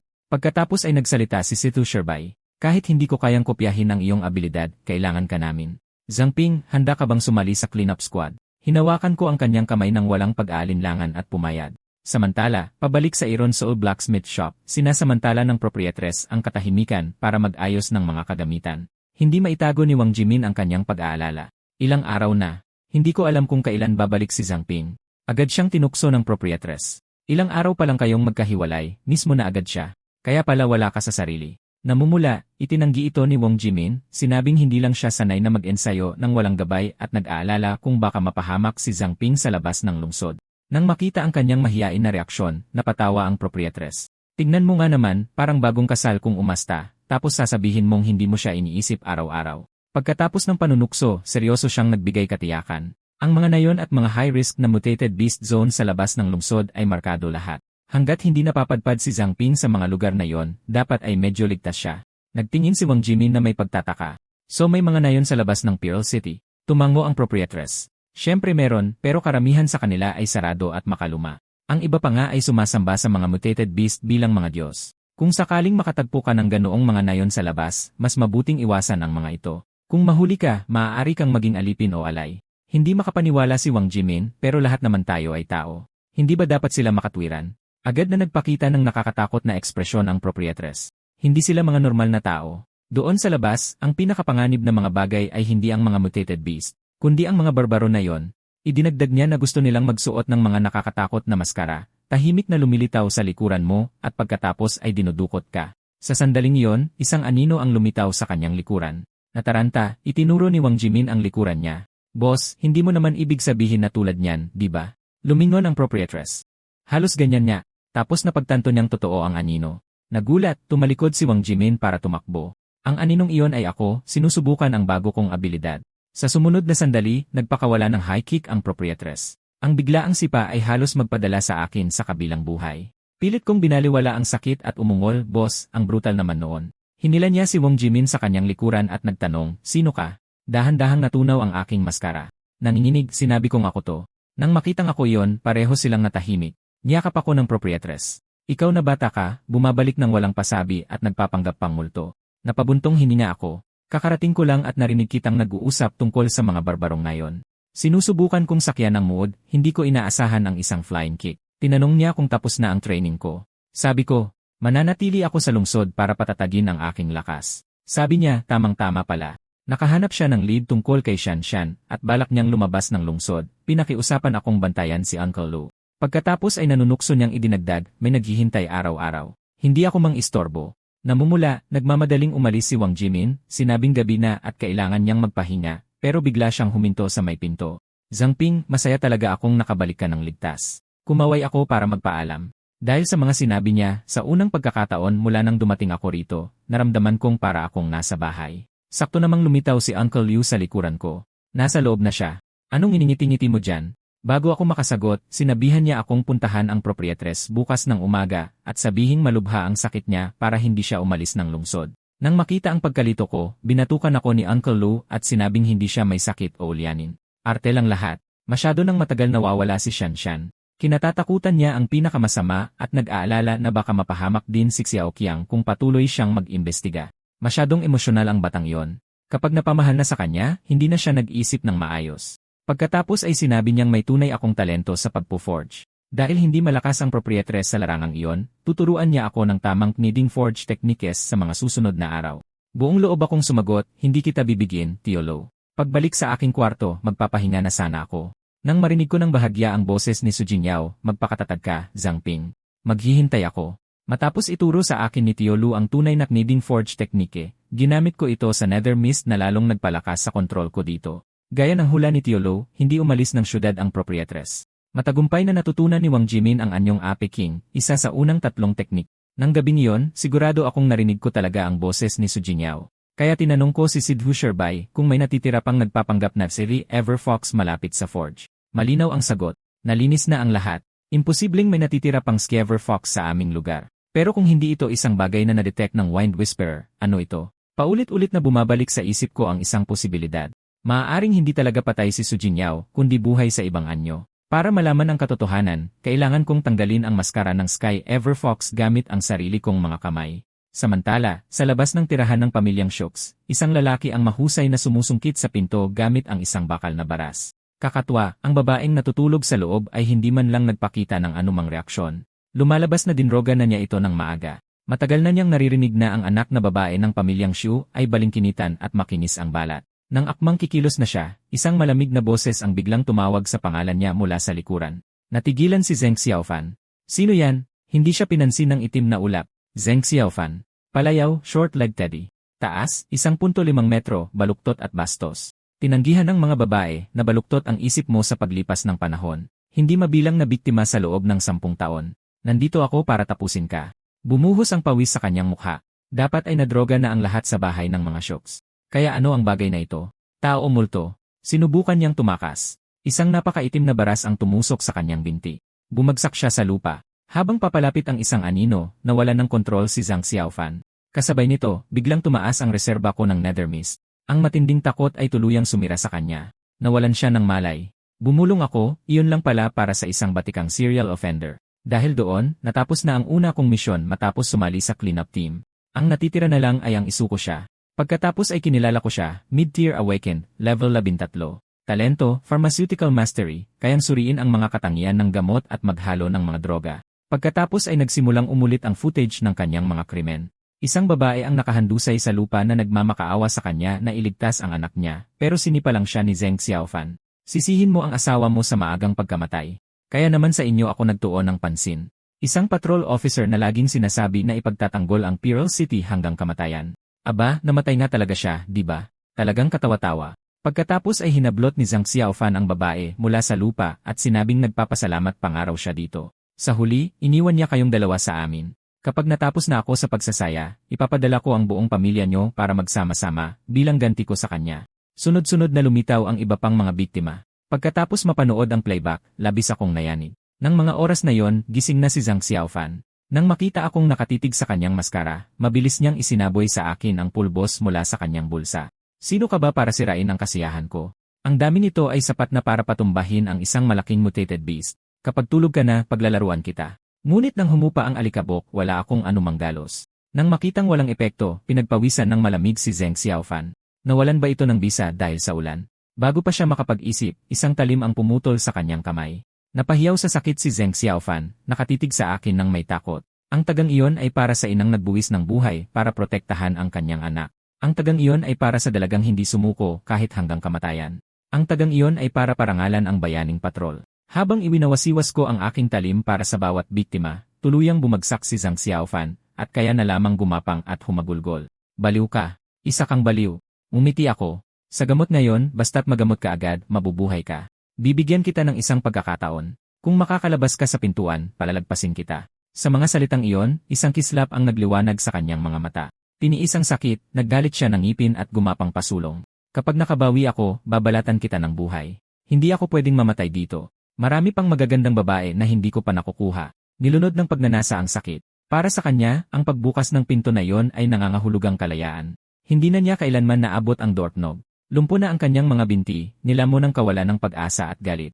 Kaya na lamang niyang kalampagin ang pinto sa walang saysay na galit. Napakalapit ko na. Nang makitang nasa bingit na siya, lumapit ako at malamig na sinabi, binigyan kita ng pagkakataon pero sinayang mo pa rin. Nang marinig ito, tuluyang gumuho ang loob ni Zheng Xiaofan. Walang kahirap-hirap kong itinaas ang aking kamay at isang hindi nakikitang malaking talim ang lumitaw, hinati siya sa dalawa. Agad na lumitaw ang isang system notification.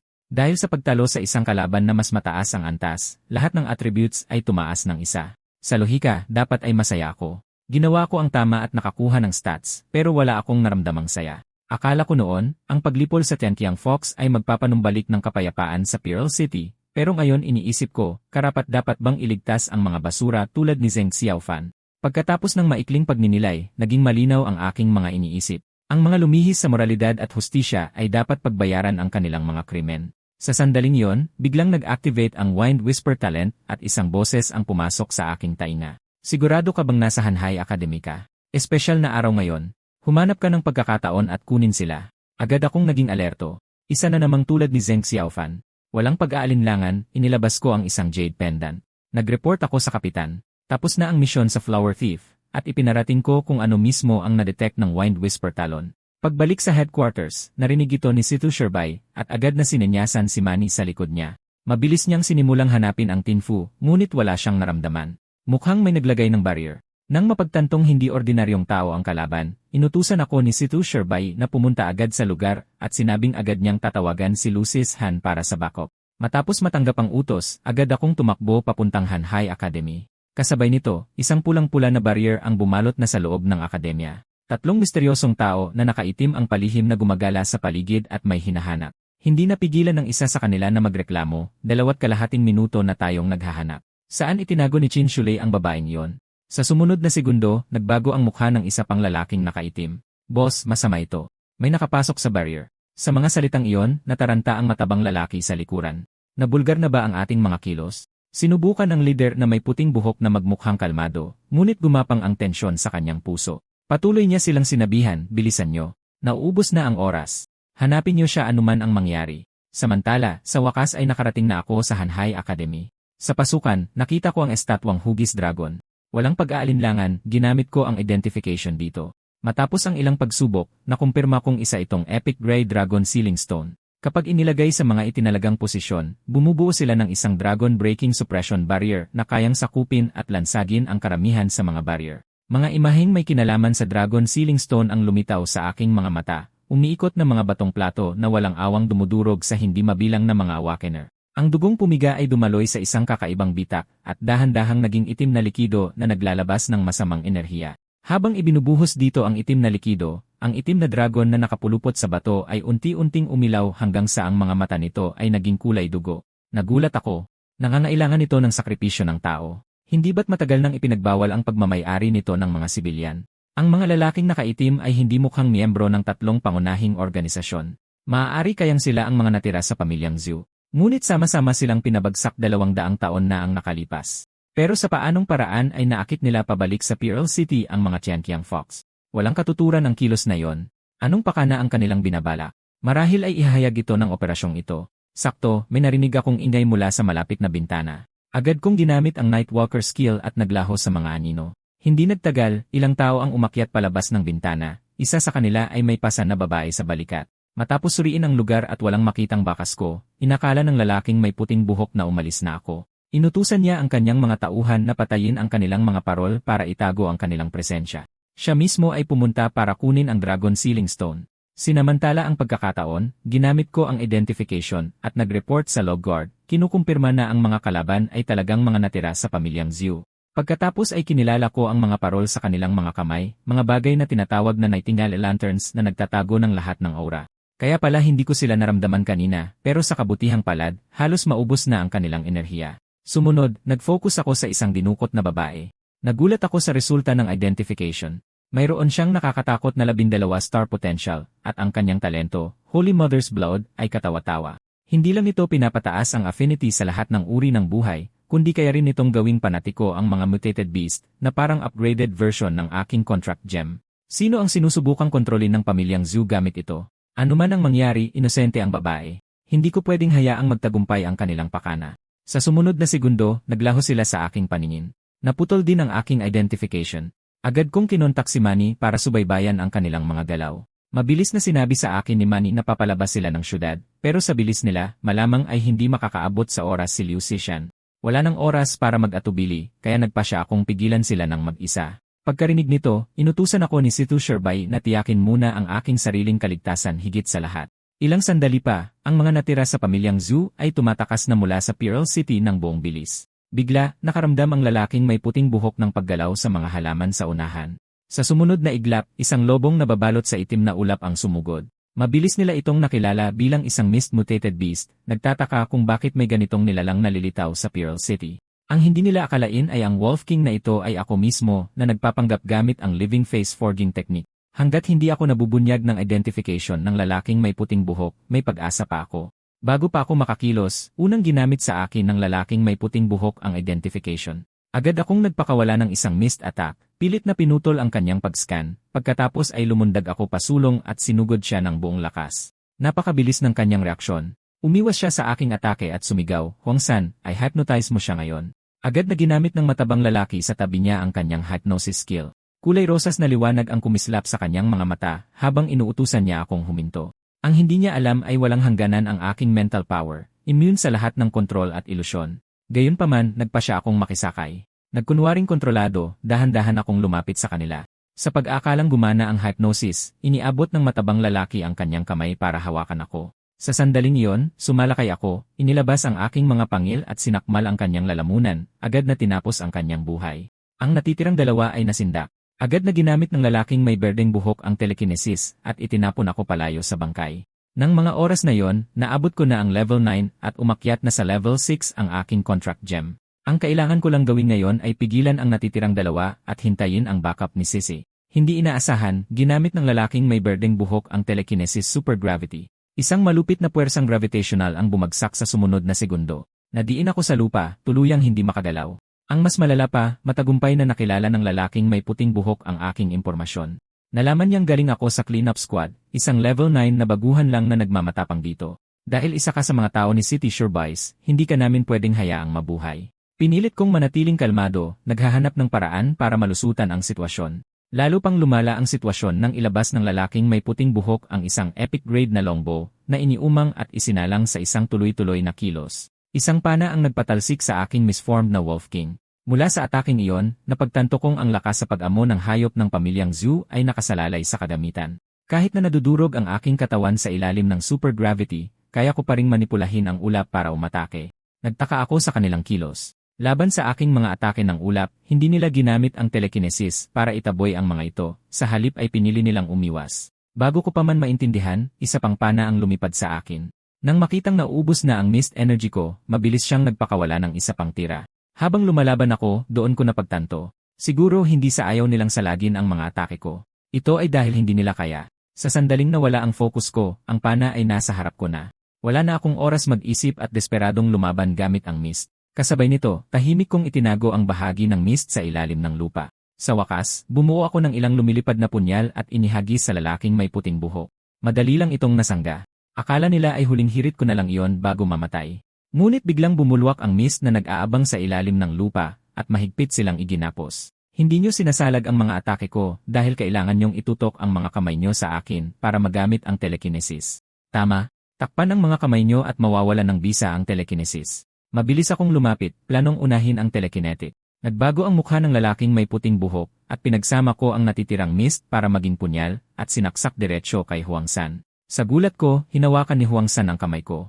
Kakasakit lang niya sa sarili gamit ang telekinesis, pilit na kinontrol ang kanang kamay para makawala sa mist. Ngayon na may mabangis na ngiti, kumilos si Huang-san para pilayan ang isa sa mga kamay ko. Kasabay nito, nawala ang epekto ng mist ko na pumipigil sa kanila. Nang akala ng dalawa na wala na akong magagawa, mabilis akong nagdesisyon at sabay-sabay na pinakawalan ang lahat ng apoy na nakaimbak sa firebear. Nang makita ito, itinaas ni Huang-san ang kanyang kamay at pinatalsik ako. Sinamantala ng lalaking may puting buhok ang pagkakataon at pinana ako. Dahil wala na ang mist defense ko, kailangan ko itong salubungin. Sa gulat ko, ang kanilang mga damit pala ay fire resistant. Tumigil na sa pagsasalita ang dalawa at naghanda ng tapusin ako. Pero hindi ako nataranta dahil alam kong tama na ang tiyempo. Akala nila malapit na ang kamatayan ko. Pagkasabi ko pa lang, isang pamilyar na pagbabago ng water element energy ang dumating. Sa isang iglap, isang matalas na talim ng tubig ang tumagos sa dibdib ni Huang-san. Kasabay nito, ang pana ng lalaking may puting buhok ay tumama diretsyo sa akin. Biglang nanliit ang aking mga mata sa nakita. Nagmamadali akong umilag, ngunit tinamaan pa rin ang aking balikat. Nang makitang bumagsak si Huang San, napagtanto rin ng lalaking may puting buhok na dumating na ang tulong ko, ngunit huli na ang lahat. Nasa likod niya mismo si Sis. Nagmamadaling itinaas ng lalaking may puting buhok ang kanyang pana para harangin ang ice arrow ni Sis. Matapos ang isang sagupaan, napaatras siya nito. Hawak ang armas, pinagpatuloy ni Sis ang pag-atake, at hindi siya binigyan ng pagkakataong gumanti. Alam niyang kung magtatagal ito, dito siya mamamatay. Walang pag-aalinlangan, naglabas siya ng isa pang epic grade na kagamitan. Mabilis niyang isinuot ang isang singsing sa kanyang daliri at ginamit ang isang summoning skill. Kumunot ang noo ni Sis, hindi sigurado sa kanyang ginagawa. Bigla na lang, isang malakas na kidlat ang bumagsak mula sa langit. Kung saan ito tumama, agad na nabitak at gumuho ang lupa. Sa kabutihang palad, mabilis na kumilos si Lucian at hinila ako papalayo sa lugar ng pagsabog. Sa kasamaang palad, nakatakas ang mga natitira sa pamilya Zhu. Nang makitang pagod na ako, hindi na maipagpatuloy ni Lucian ang paghabol. Sa sandaling iyon, nagpadala ng agarang mensahe si Manny kay Lucian, sinasabing dalhin ako pabalik sa Pearl City agad-agad. Nabasag na ang illusory light canopy. Sa ibang lugar, naramdaman din ni Lucio na may mali. Ipinatawag niya si Huang Zeming at seryosong tinanong kung kumusta na ang pagtitipon ng mga mutated beast sa labas ng lungsod. Mabilis na yumuko si Huang Zeming at sumagot na handa na ang lahat. Bigla, isang kidlat ang tumama sa labas ng lungsod, at kahit ang mansyon ng City Lord na libu-libong milya ang layo ay naramdaman ang pagyanig. Naging kakaiba ito para kay Lucio. Agad itong nakilala ni Huang Zeming. Iyon ang Myriad Thunder Summon. Naisip niya sa sarili na siguradong napahamak ang grupo ni Zhu Zhajuan at napansin ito ng Fox. Pagkatapos ay dali-dali niyang sinabi, baka kulog lang yon. Malamig na tinanong ni Lucio kung may napansin siyang kakaiba. Hindi napakali si Huang Zeming sa bigat ng presensya, ngunit pinilit pa rin niyang sabihing wala. Ngunit nahuli ng matalas na mata ni Lucio ang bahagyang pagbabago sa kanyang ekspresyon. Kung gayon, bakit ka kinakabahan? Mabilis na nag-isip, lumuhod si Huang Zeming at nanginginig na ipinaliwanag na takot siya sa kulob mula pagkabata, ngunit kumunot ang noo ni Lucio sa pagkainis. Walang silbi, pero hindi nito napawi ang hinala ni Lucio. Malinaw na galing sa loob ng lungsod ang tunog pero wala siyang makita, tulad noong nakaraan. Noon, ang taong iyon ay malubhang nasugatan niya, halos mamatay na, ngunit biglang naglaho sa isang iglap sa isang kanto para makatakas ng hayagan sa ilalim ng kanyang pagbabantay at hindi siya maapektuhan ng mga ilusyon ng tao. Iisa lang ang posibilidad. Ang buong lungsod ay nababalot ng isang mataas na antas ng panlilinlang. Ang Pearl City mismo ay isang pagkukunwari. Dahil sa konklusyong iyon, pinalawak ni Lucio ang kanyang domain. Mabilis na humaba ang mga buntot sa likod niya, kumalat para sakupin ang Pearl City habang nagsimulang maglaho ang illusory light canopy. Samantala, nababalisa na si Sis. Saan napunta ang babae mula sa Hanhai Academy? Kahit hindi niya alam ang nangyayari, malinaw niyang nararamdaman ang pagkatunaw ng canopy. Tiniis ko ang sakit at sinabi kay Sis, gamitin mo ang Nightingale Lantern at umalis ka na. Kasabay nito, biglang lumitaw ang maraming mata sa kalangitan. Iyon si Lucio, inoobserbahan ang bawat galaw sa buong lungsod. Di nagtagal, may napansin siyang mali sa pamamagitan ng kanyang domain. Isang nakakaputing figura na kulay dilaw ang tumatakas sa lungsod habang pasan ang santo sa kanyang likod. Ang isang taong umaalis ng lungsod sa ganitong oras ay tiyak na kahina-hinala. Nang marinig ito, pinagpawisan ng malamig si Huang Zeming. Shit, napansin niya. Akmang pipigilan niya si Lucio gamit ang salita, ngunit nauna na itong kumilos at sumugod diretsyo sa target. Sa ibang lugar, iniulat ni Huang San ang kanilang engkwentro sa kanyang mga kasama. Ang cleanup squad ay mayroong nakatagong operatiba sa lungsod na nagdangalang Zhangping. Ang kanyang paglitaw ang naglantad sa operasyon. Napatay ang mga kasabwat, at nang dumating ang tulong mula sa cleanup squad, napilitan si Huang San na tumakas gamit ang Myriad Thunder Summon. Kinilala ito ng lalaking may puting buhok at sinabing ang prioridad ay mailabas ang santo sa lungsod. Bigla, isang sigaw ang umalingaw mula sa communication token. Ang narinig lang nila ay ang nakakaputing lalaki na sumisigaw ng pangalan ni Lucio. Nataranta ang lalaking may puting buhok. Anong nangyari? Sumagot ka, sa sandaling iyon, dumating na rin si Huang Zeming at malungkot na ibinalita na nabigo ang plano. Tinapos na ng Fox. Sa galit, umungol ang lalaking may puting buhok, para sa wala lang ba ang lahat ng taon ng pagsisikap na ito. Ngunit si Huang Zeming, na kalmado na ngayon, ay umiling. Ang santo ang mortal na kaaway ng Tianqiang Fox. Siguradong buhay siya. Dahil hindi siya mapatay ni Lucio, ibabalik niya siya sa mansyon ng City Lord. Sa loob ng mansyon, mayroong lihim na daanan na diretsyo palabas ng lungsod. Sa kasalukuyan, ako lang ang nakakaalam nito. Ang iyong gawain ay magpadala ng mga mutated beast sa daanan na iyon at gumawa ng gulo para sa Fox. Sasalamantalahin ko ang gulo para makuha ang santo. Sumingit ang lalaking may lilang buhok. Madali lang para sayo na sabihin yan. Habang binabantayan ng Moon Prince ang mansyon, ano nga ba ang magagawa ng ilang mutated beast? Sumagot si Huang Ziming na dahil binabantayan ni Lucio ang buong lungsod at personal na makikialam sa anumang gulo, maaari nilang samantalahin ang insidente ni Zhang Ping na kinasasangkutan ng cleanup squad. Sa pagpapadala ng mga elite para atakihin si Zhang Ping sa pandayan, maaakit nila pareho ang cleanup squad at ang Moon Prince. Pagkatapos, habang naglalaban ang dalawang panig, pakakawalan nila ang mga mutated beast sa mansyon ng City Lord at atakihin sila ng hindi handa. Ang laban na ito ay nangangahulugan ng hayagang pagkalaban sa Tianqiang Fox. Hindi opsyon ang pagkabigo. Bago umalis, binalaan sila ni Huang Ziming na huwag ilantad ang kanyang pagkakakilanlan sa operasyon. Tumango ang lalaking may lilang buhok, tulad ng inaasahan sa isang may dugong Zhu. Nasa iyong mga kamay ang santo, Huang Ziming. Samantala, nagising ako mula sa pagkawala ng malay at nakita ang mukha ni Sis sa sandaling iminulat ko ang aking mga mata. Marahan niyang tinanong kung masama pa ba ang pakiramdam ko. Tumingin ako sa paligid na hindi pamilyar at nagtanong kung nasaan kami. Ipinaliwanag ni Sis na ito ang base ng cleanup squad. Dinala nila ako rito dahil sa emergency. Tapos napansin ko ang isang lalaking nakahiga ng walang magawa sa katabing kama. Hindi ko inaasahan na ganoon kalubha ang pinsala ni Captain Jianbo dahil kay Lucio. Sakto namang lumapit si Sujay. Nang makitang halos ayos na ako, pinuri niya ako, hinarap mag-isa ang tatlong kalaban na mas mataas ng isa 0 level at nakapatay pa ng isa. Paano mo nagawa yon? Ipinakilala siya ni Sis. Ito si Sujay na nabanggit ko dati. Ang kakayahan niya ay Sunlight Charge. Siya ang gumamot sa mga sugat mo. Mabilis kong sinabing swerte lang iyon at nagpasalamat sa kanya, sinabing maraming beses na sana akong namatay kung wala ang tulong niya. Iwinagayway lang ito ni Sujay, sinabing wala lang iyon at hindi na rin naman niya pinapanatili ang canopy. Pagkatapos ay dumiretso na siya sa punto, dahil gising na ako, dapat kong makilala ang lahat. Kailangan nila ng mas kumpletong ulat tungkol kagabi. Sa ibang lugar, natatambakan na si Manny. Bakit laging ang daming trabaho? Kapitan, mag-a-apply ako ng leave. Agad na sumang-ayon si Chan Luwei. Nang makitang gising na siya, nagliwanag ang mga mata ni Manny, handa nang ipasa sa kanya ang ilang trabaho. Sa sumunod na segundo, nakatulog agad si Chan Luwei. Habang pinapanood ang kanyang relax na postura, sumabog si Manny na mag-isang gumagawa ng lahat. Sinimulan niyang bugbugin si Chan Luwei sa galit. Napabuntong hininga na lang si Situ Sherbay. Dahil kulang sa tao ang headquarters, wala silang magawa kundi tiisin muna ito. Sa sandaling yon, pumasok kami ni Si sa conference room.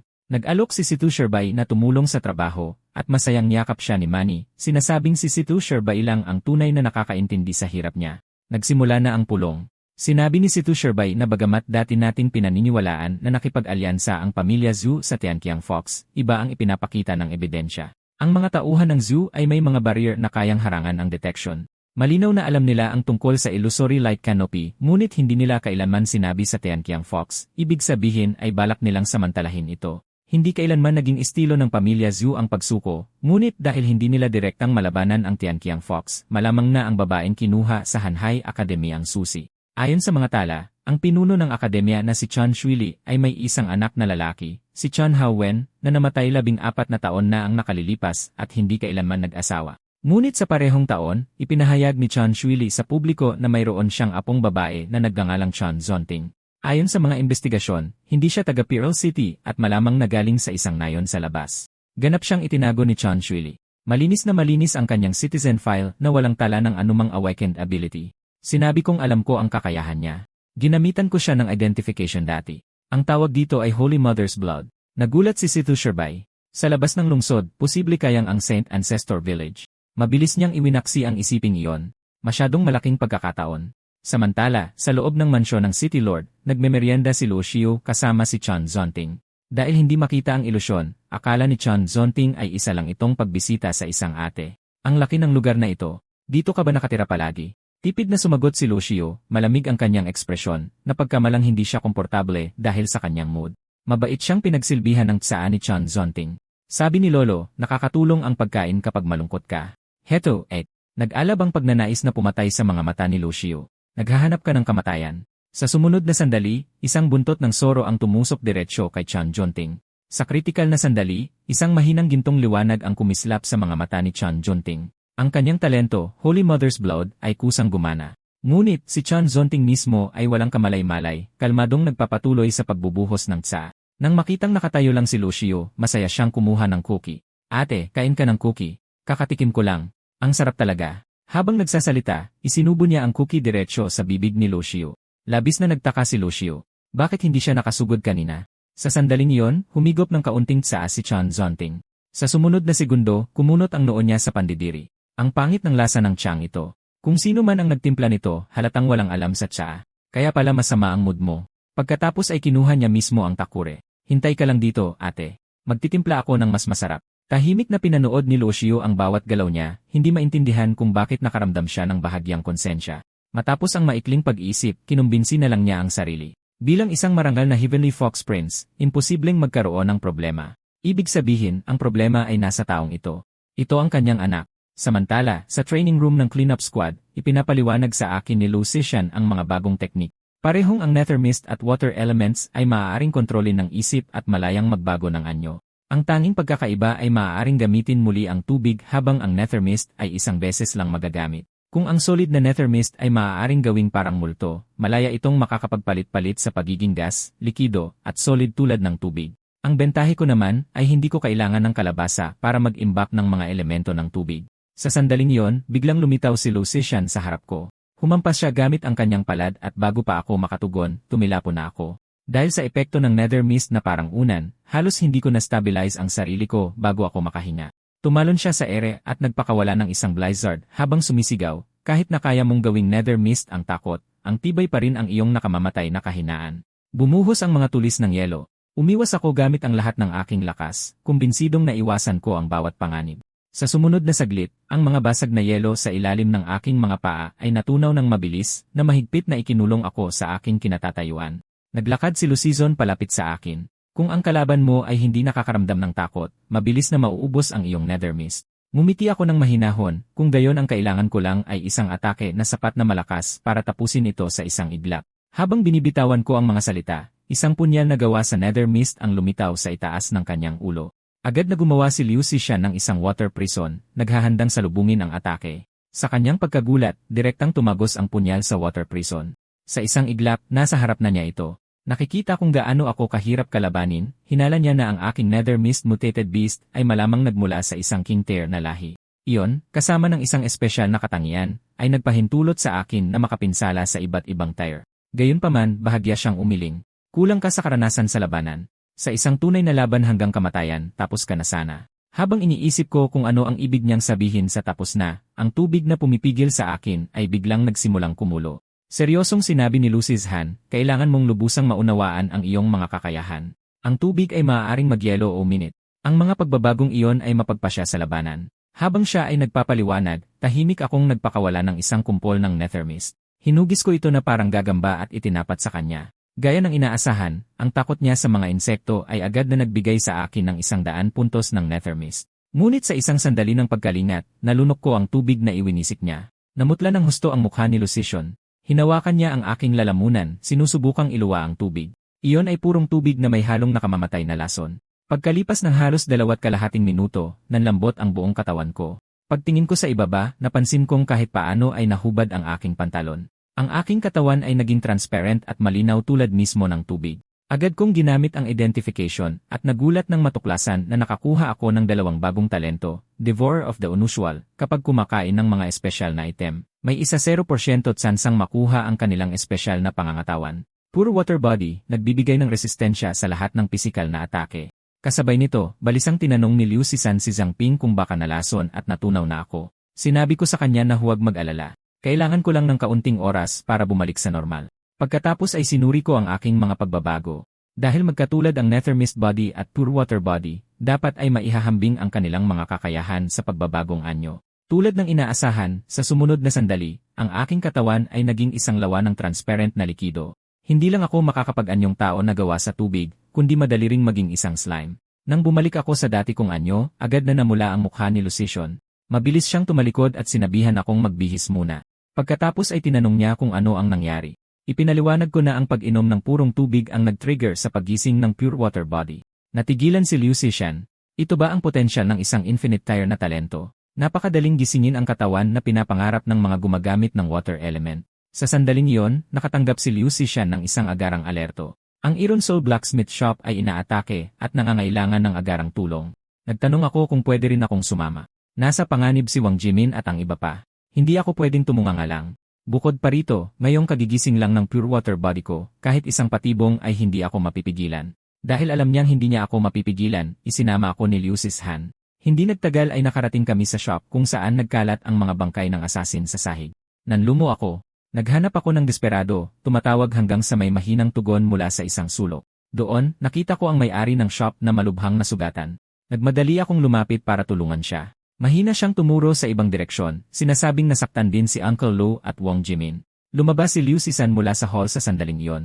Sinabihan niya akong manatili sa tabi ng may-ari habang tinitignan niya ang iba, nakikita na ang kaliwang braso ng may-ari ay naputol ng mga asasin. Nabigla ang puso ko at agad kong ginamot ang kanyang sugat. Nakita ang aking pag-aalala, pinilit niyang ngumiti. Ayos lang, braso lang naman. Hindi nagtagal ay inilabas sina Uncle Lou at Wong Jimin na nakasakay sa mga stretcher. Ipinaliwanag ni Liu Sisan na wala lang silang malay, hindi nasa mortal na panganib. Nagpasya kaming ilabas sila ng lungsod para sa paggamot. Nag-aalalang nagtanong ang may-ari kung may nakagalit kaming makapangyarihang tao. Mukhang ako ang puntirya ng mga asasin. Pinilit kong ngumiti at tiniyak sa kanya na ako na ang bahala. Inayos ni Liu Sisan na ipadala sila sa isang safe house sa labas ng lungsod.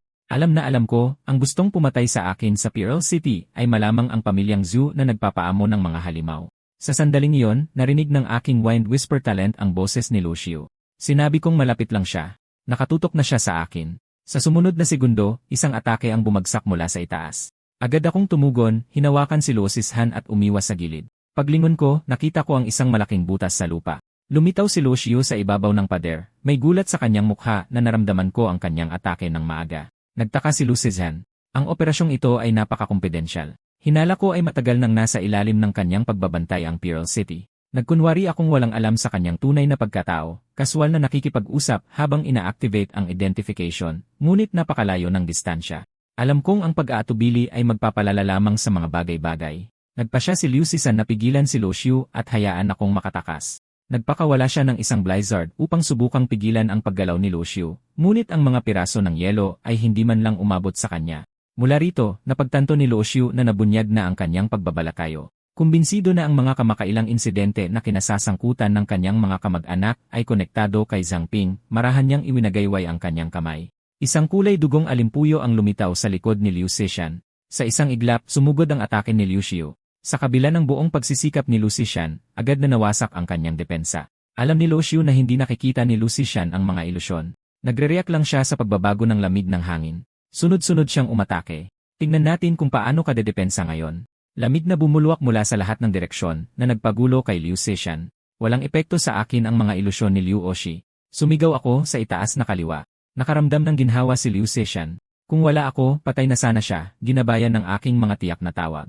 Hindi lang niya naiwasan ang mga atake, kundi gumanti pa. Hindi maintindihan ni Liu Oshio kung paano ko nakikita ang kanyang mga ilusyon, ngunit nagpasya siyang patayin muna ako.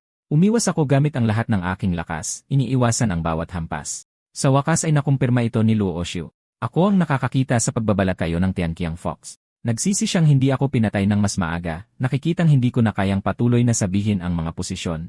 Sinamantala niya ang pagkakataon at inatake si Liu Sisan. Sa kritikal na sandali, sumugod ako at itinaas ang mga depensa ng Nethermist. Senior, ang init ng ulo mo, iniwan ka ba? Napatawa si Liu Oshio sa kabila ng sarili. Pagkatapos ay pinakawalan niya ang kanyang King Tier aura. Zhang Ping, magaling kang magtago. Ngayon ang araw ng kamatayan mo. Tignan natin kung mahaharangan mo ang 3,000 ng aking mga buntot. Gaya ng inaasahan, ang kalasag na binuo namin ni Liu Sisan ay tumagal lamang ng 0.1 segundo. Bumaba ang aking reserbang Nether Mist ng 50% at pagkatapos ay 30% sa loob ng 0.3 segundo. Mumisi si Liu Oshi. Makaligtas ka ng 1 segundo at panalo ka na. Habang pinapanood ang aking mga reserba na bumabagsak sa bingit ng kamatayan, isang clone ng pinakamalakas sa sangkatauhan, si Situ Shebei, ang lumitaw. Seryoso siyang nagsabi, Zhang Ping, gawin mong sulit. Isang pagkakataon lang ang maibibigay ko sa'yo.